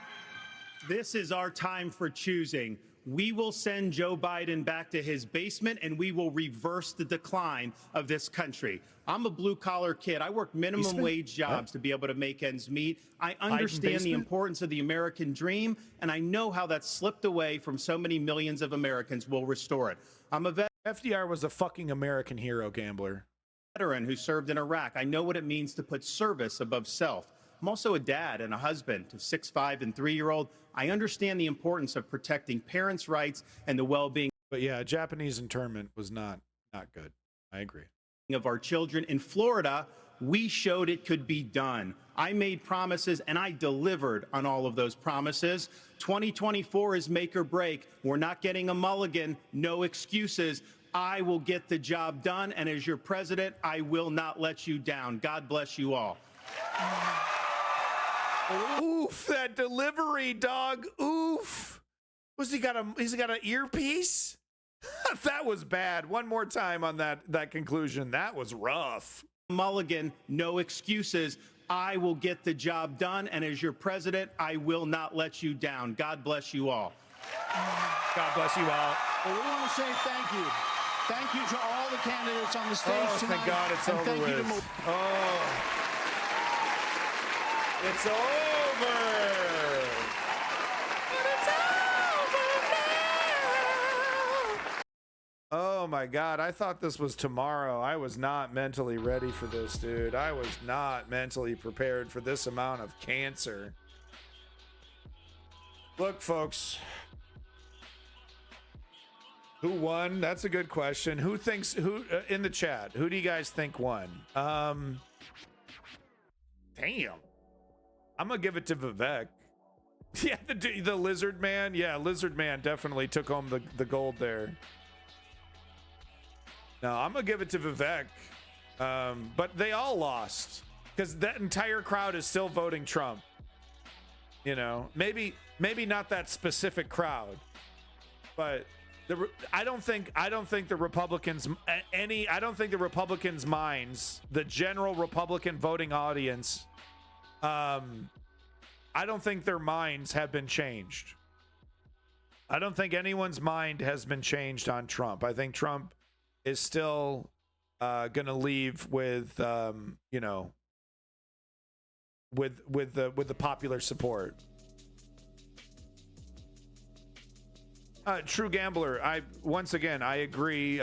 Japanese internment was terrible. Oh, this actually has a naked ass in it. I can't show this video. I wish I could, but there's like a naked ass in the video. I can't show it.